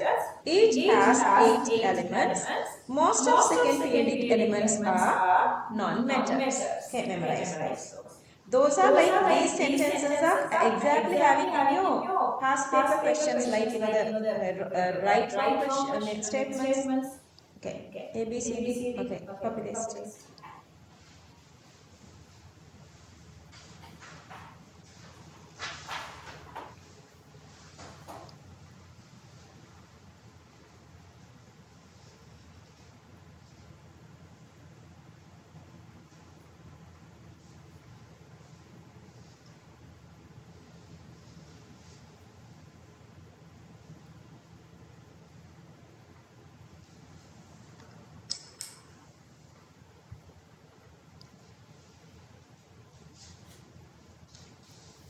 Nowadays, kids are going to inner classes even when they are in grade 8.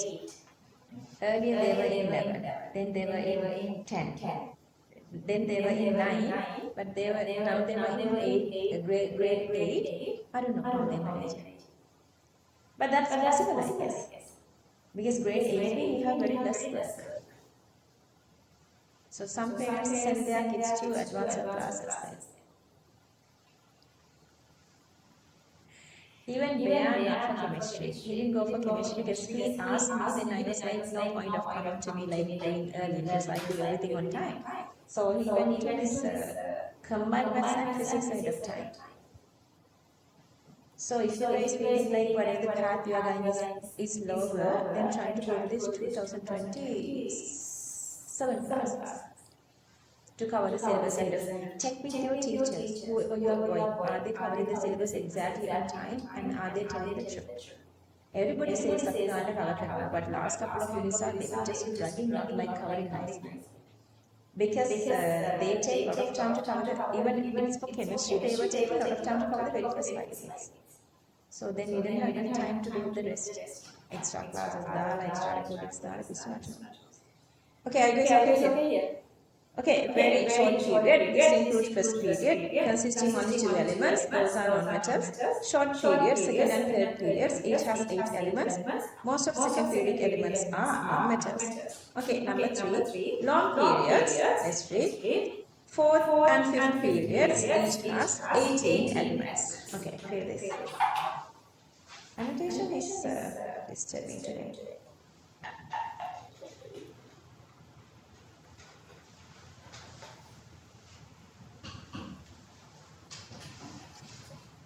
Let me read it again. Long periods, fourth and fifth periods, each has 18 elements. Cold. Why are you looking at this? Because it's directly connected to your ears. Yeah, okay.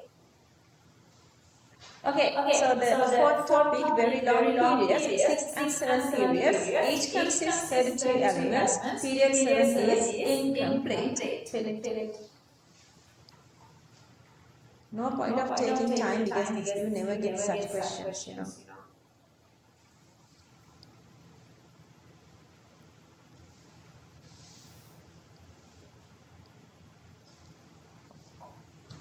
Okay, on another part, copy it table. So, the way how this last electron enters to which shell, they divide into 4 different blocks. Okay, what is the common electron configuration of group 1? 1, group 1. NS1.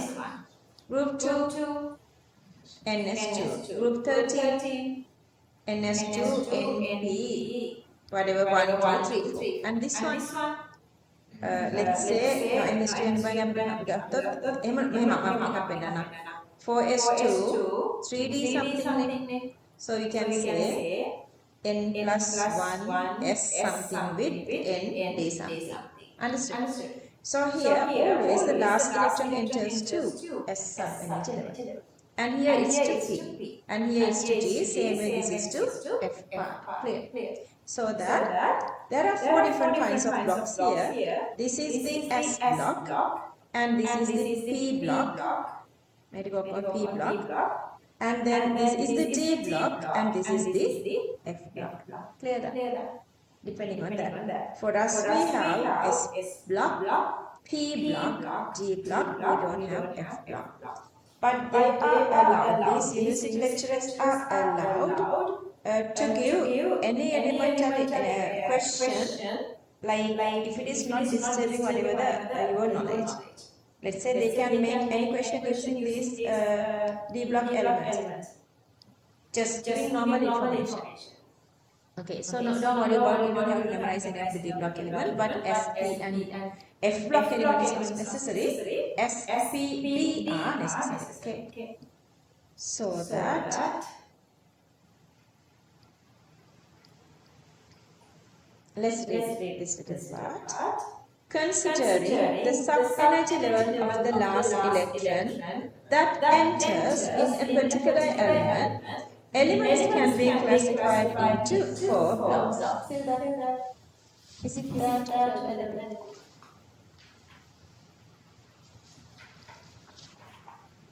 Yeah. Consider the sub-energy. Considering the sub-energy level of the last electron that enters in the periodic elements, elements can be classified into 4 blocks. Okay, let's read this. Just a minute.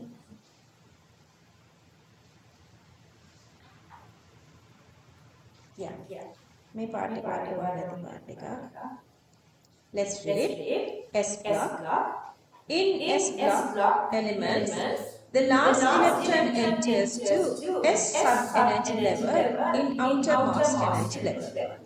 Elements in group 1 and group 2 come under this.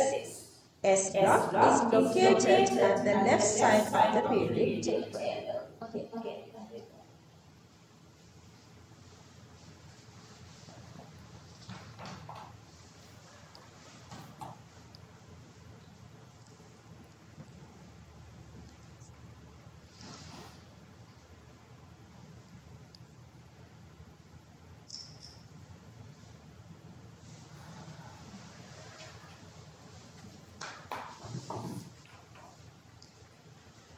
In S block elements, the last electron enters to S sub energy level in outermost energy level. Elements in group 1 and group 2 come under this. S block is located at the left side of the periodic table. Done? Okay. Next one, let's read. C, S, P, D, F, always these are sub-energy levels or orbitals, so that lower cases, representing with lower cases. Let's read P block. In P block elements, last electron enters to P sub-energy level in outermost shell. Elements in group 13 to group 18 comes under this. This is located at right side in periodic table. Most of elements are non-metals. What are these elements? Carbon, nitrogen, chlorine, argon. If you know these chemical names, you don't have to write. Otherwise, you have to write the chemical names as well. And then there are some metals also. What are these? Aluminium, tin, lead. We didn't do tin, but we did aluminium and lead. Lead chamber for Wolford experiment. Next point. Metalloids are also present. What are metalloids? Properties between metal, non-metal, metal, non-metal. Okay, what are these examples? Boron, silicon. This is germanium and arsenic. You can write them. P block consists elements in all three.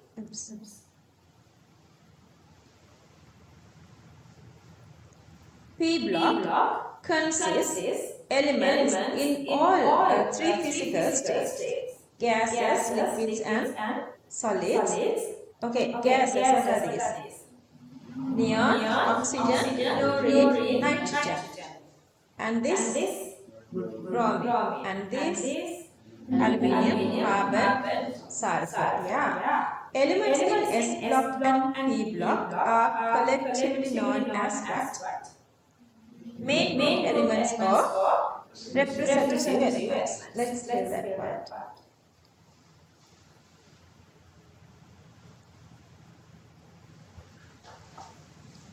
Let me know if there are like printing errors on the book.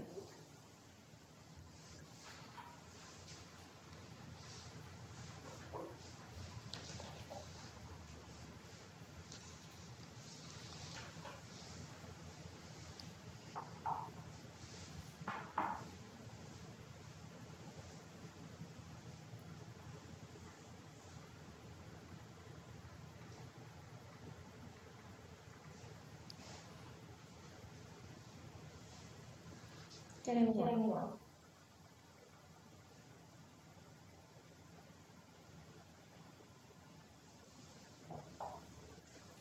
What is Tennessee today?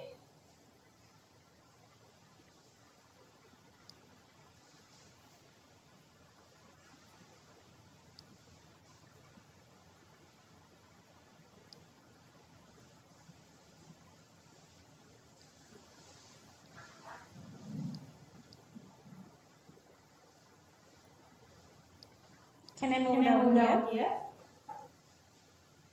Is it okay to move here?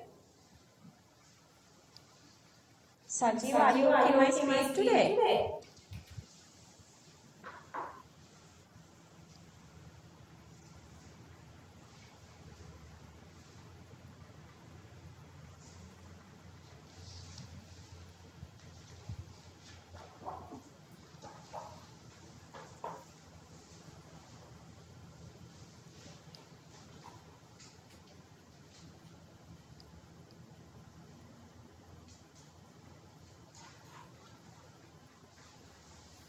Finish. Shall we go to the break? No, because it's 10. Okay, it's 10 or 10:05. Let's come back at 10:20. Break time up to 10:20. Online kids break up to 10:20. After the break.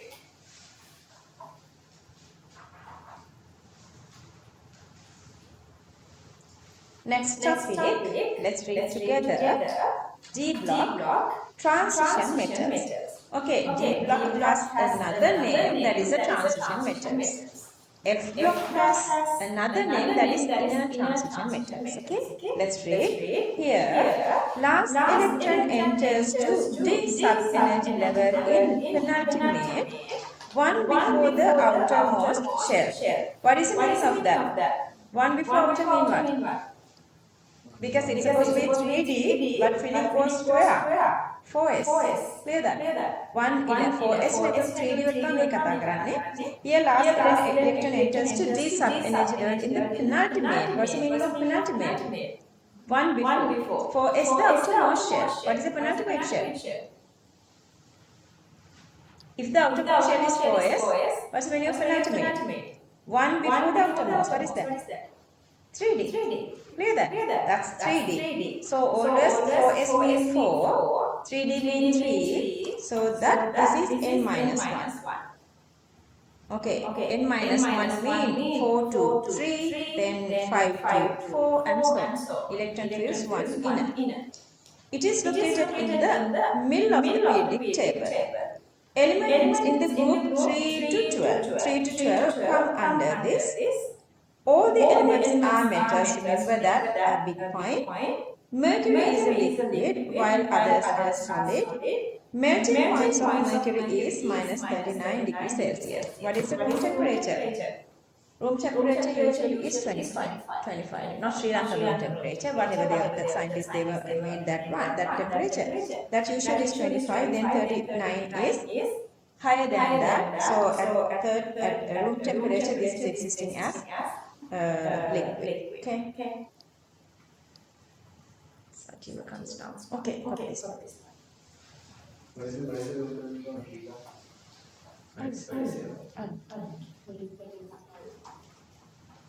We don't get like Sri Lankan temperature. There is no such thing. We know our atmospheric temperature of the day. Average maybe we can get like, I don't know, what is it?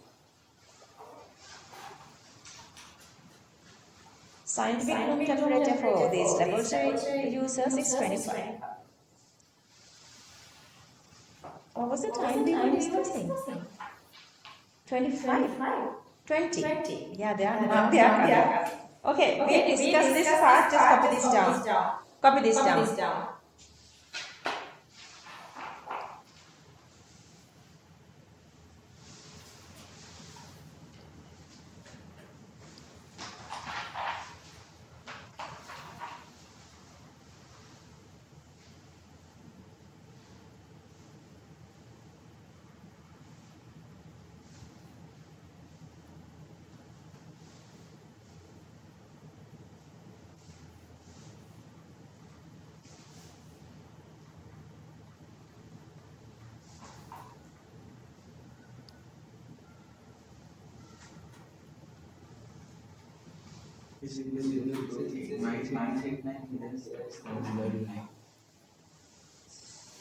Sorry? Yeah, it says minus 89 Celsius. Interesting.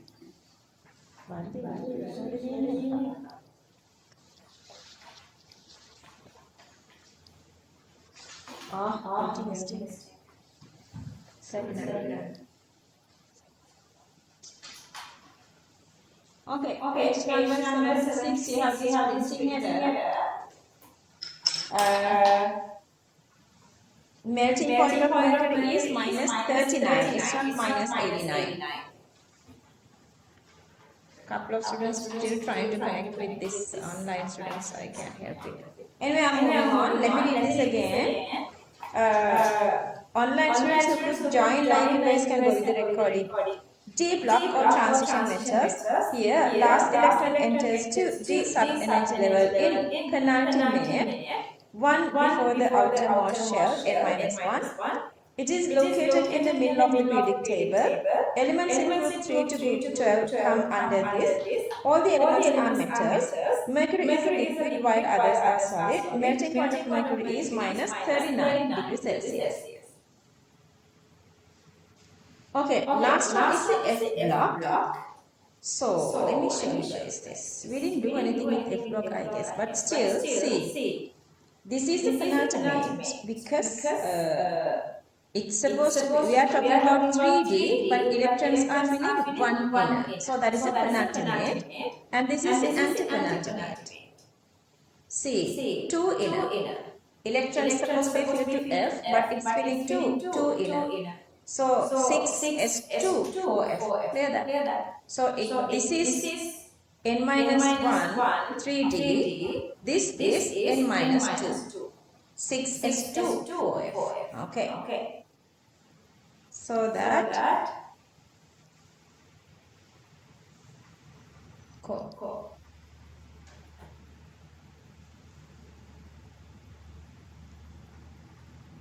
Let's read this. F block, inner transition elements of which the last electron enters to the F sub-energy level in antipenultimate mean n minus 2. Let's read again. Antipenultimate again, antipenultimate again, antipenultimate, n minus 2 shell. Come under this. All the elements are again metals at solid state. Can we say for D block, metals at solid state? All. No, because mercury is a liquid. But here all are metals, all are solid. This is located at the bottom of the periodic table. Elements in F block can be classified into two series, lanthanide and actinide. Lanthanide series and actinide series. Again, lanthanide series, actinide series. Lanthanide series, actinide series. Lanthanide series goes from cerium to lutetium. Actinide series is going from thorium to lawrencium.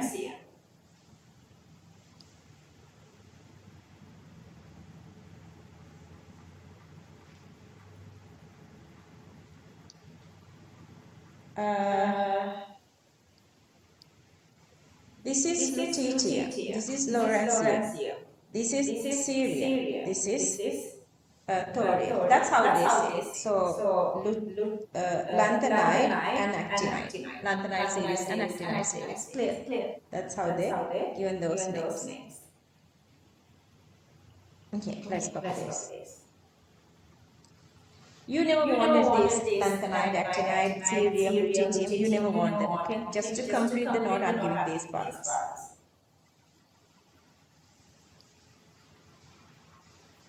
Complete.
F block, inner transition elements, elements in which the last electron enters to the F sub-energy level in antipanatinate N-2 shell come under this. All the elements are metals at solid state.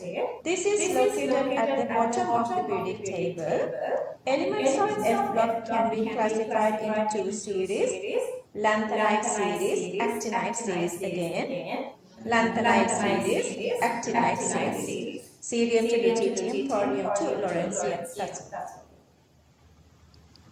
But still, we have some issues with the modern periodic table.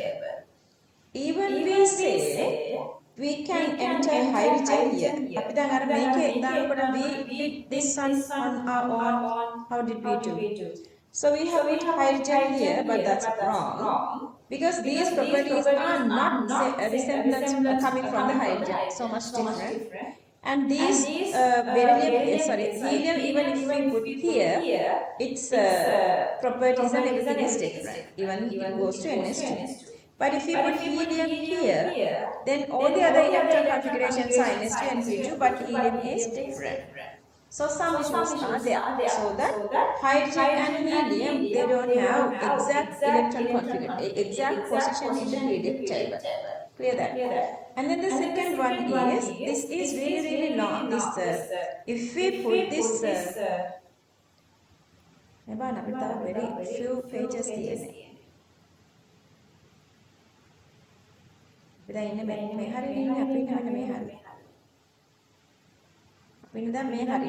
very little pages are there to complete. Okay,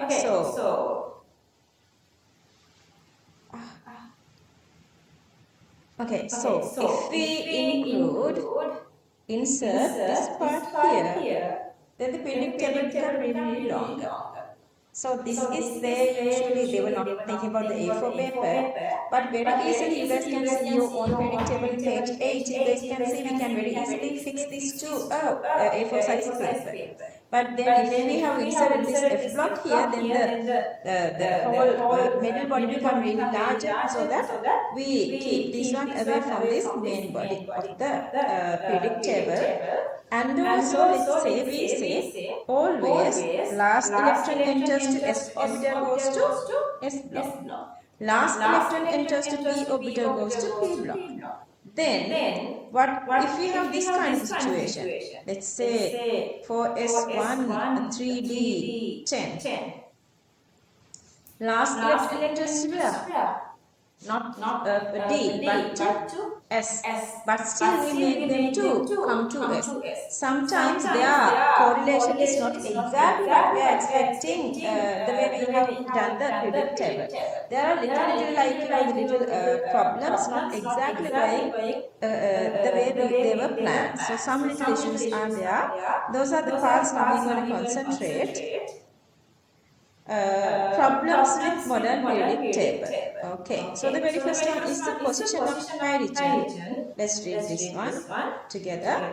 Number one, position of hydrogen. Let's read. According to properties of hydrogen, it can be accommodated either in group 1 or group 70. Therefore, in modern periodic table, hydrogen is placed at the center of first period. Since atomic number of helium gets increased by 1, then hydrogen, helium placed next to hydrogen.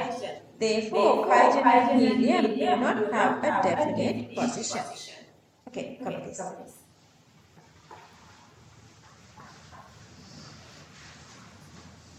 One of the defects of the periodic table.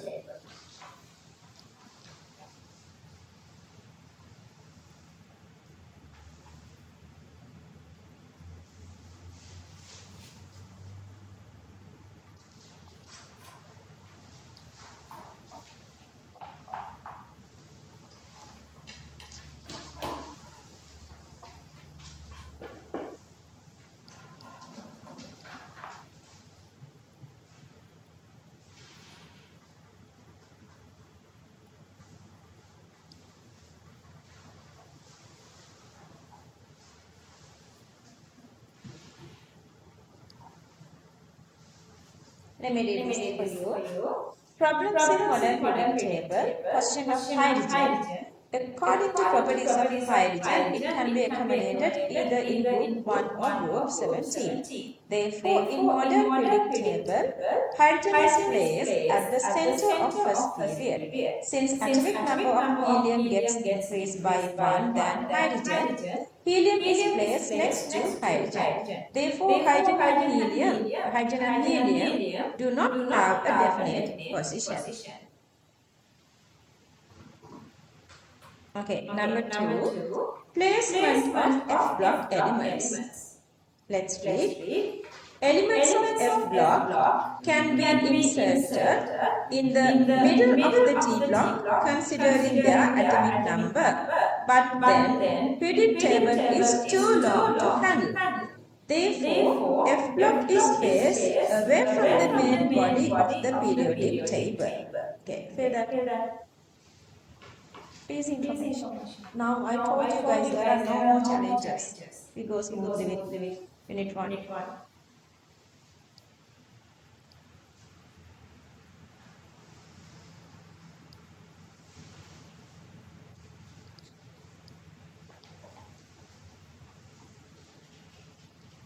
Placement of F block elements.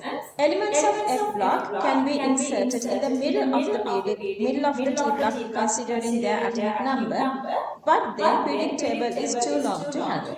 Therefore, F block is placed away from the main body of the periodic table. Number 3, electron configuration of elements. In some of the elements, let's read together. In some of the elements, position of the periodic table cannot be related to common electron configurations. Okay, so chromium, copper, electron configurations are different. Like even we say N, let's say 3D, 4s 3D. So we can say 4s2 3D 4, but it is existing as 4s1 3D 5. That's different. Okay, let's copy this at a part.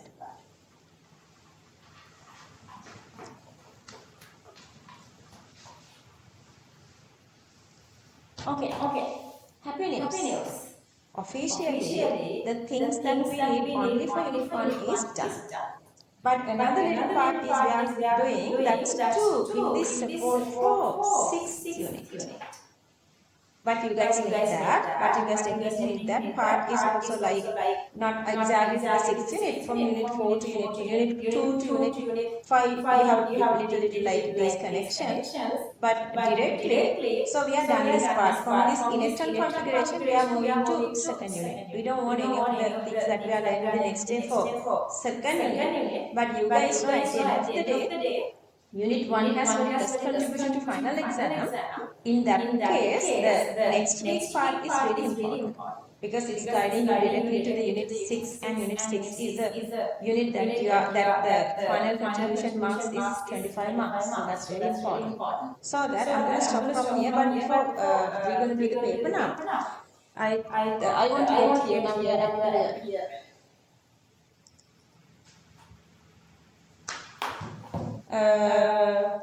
So the next big topic is periodic properties. So along a period or going down a group, how these properties are changing. That's for next week. We're going to talk about 8 periodic properties. Then unit 1 is done. Okay. So not next week. After that week or after that week, we're going to start unit 2 then. Okay. Then you can like call your new friends if they are coming. Couple of students were calling me, but I was like suspending them because in the middle of these contact numbers and everything, and even if they come to the class today without this last week's, the electron configuration practice, they can get here. Anyway, so to understand that 8 periodic properties, we have 2 of these other little information. One is the shielding effect, and then the other one is the Coulomb law. Those 2 I'm gonna introduce you guys before we start the class next day. Let's stop this one from here. Then let's move on to do this paper now. For this paper, I want you guys to handle yourself only by your brain. Just don't look at me now. start at exactly on time, we will be together. So you have 25 MCQs and one structured essay. Let's consider this is as a real exam. At a real exam, how would you do? How would you think? How would you manage your timing? You guys know 25 questions need how much time? For the final exam, they get 50 MCQs, 2 hours. Then 25 MCQs, 1 hour. Then another only 15 minutes for structured essay.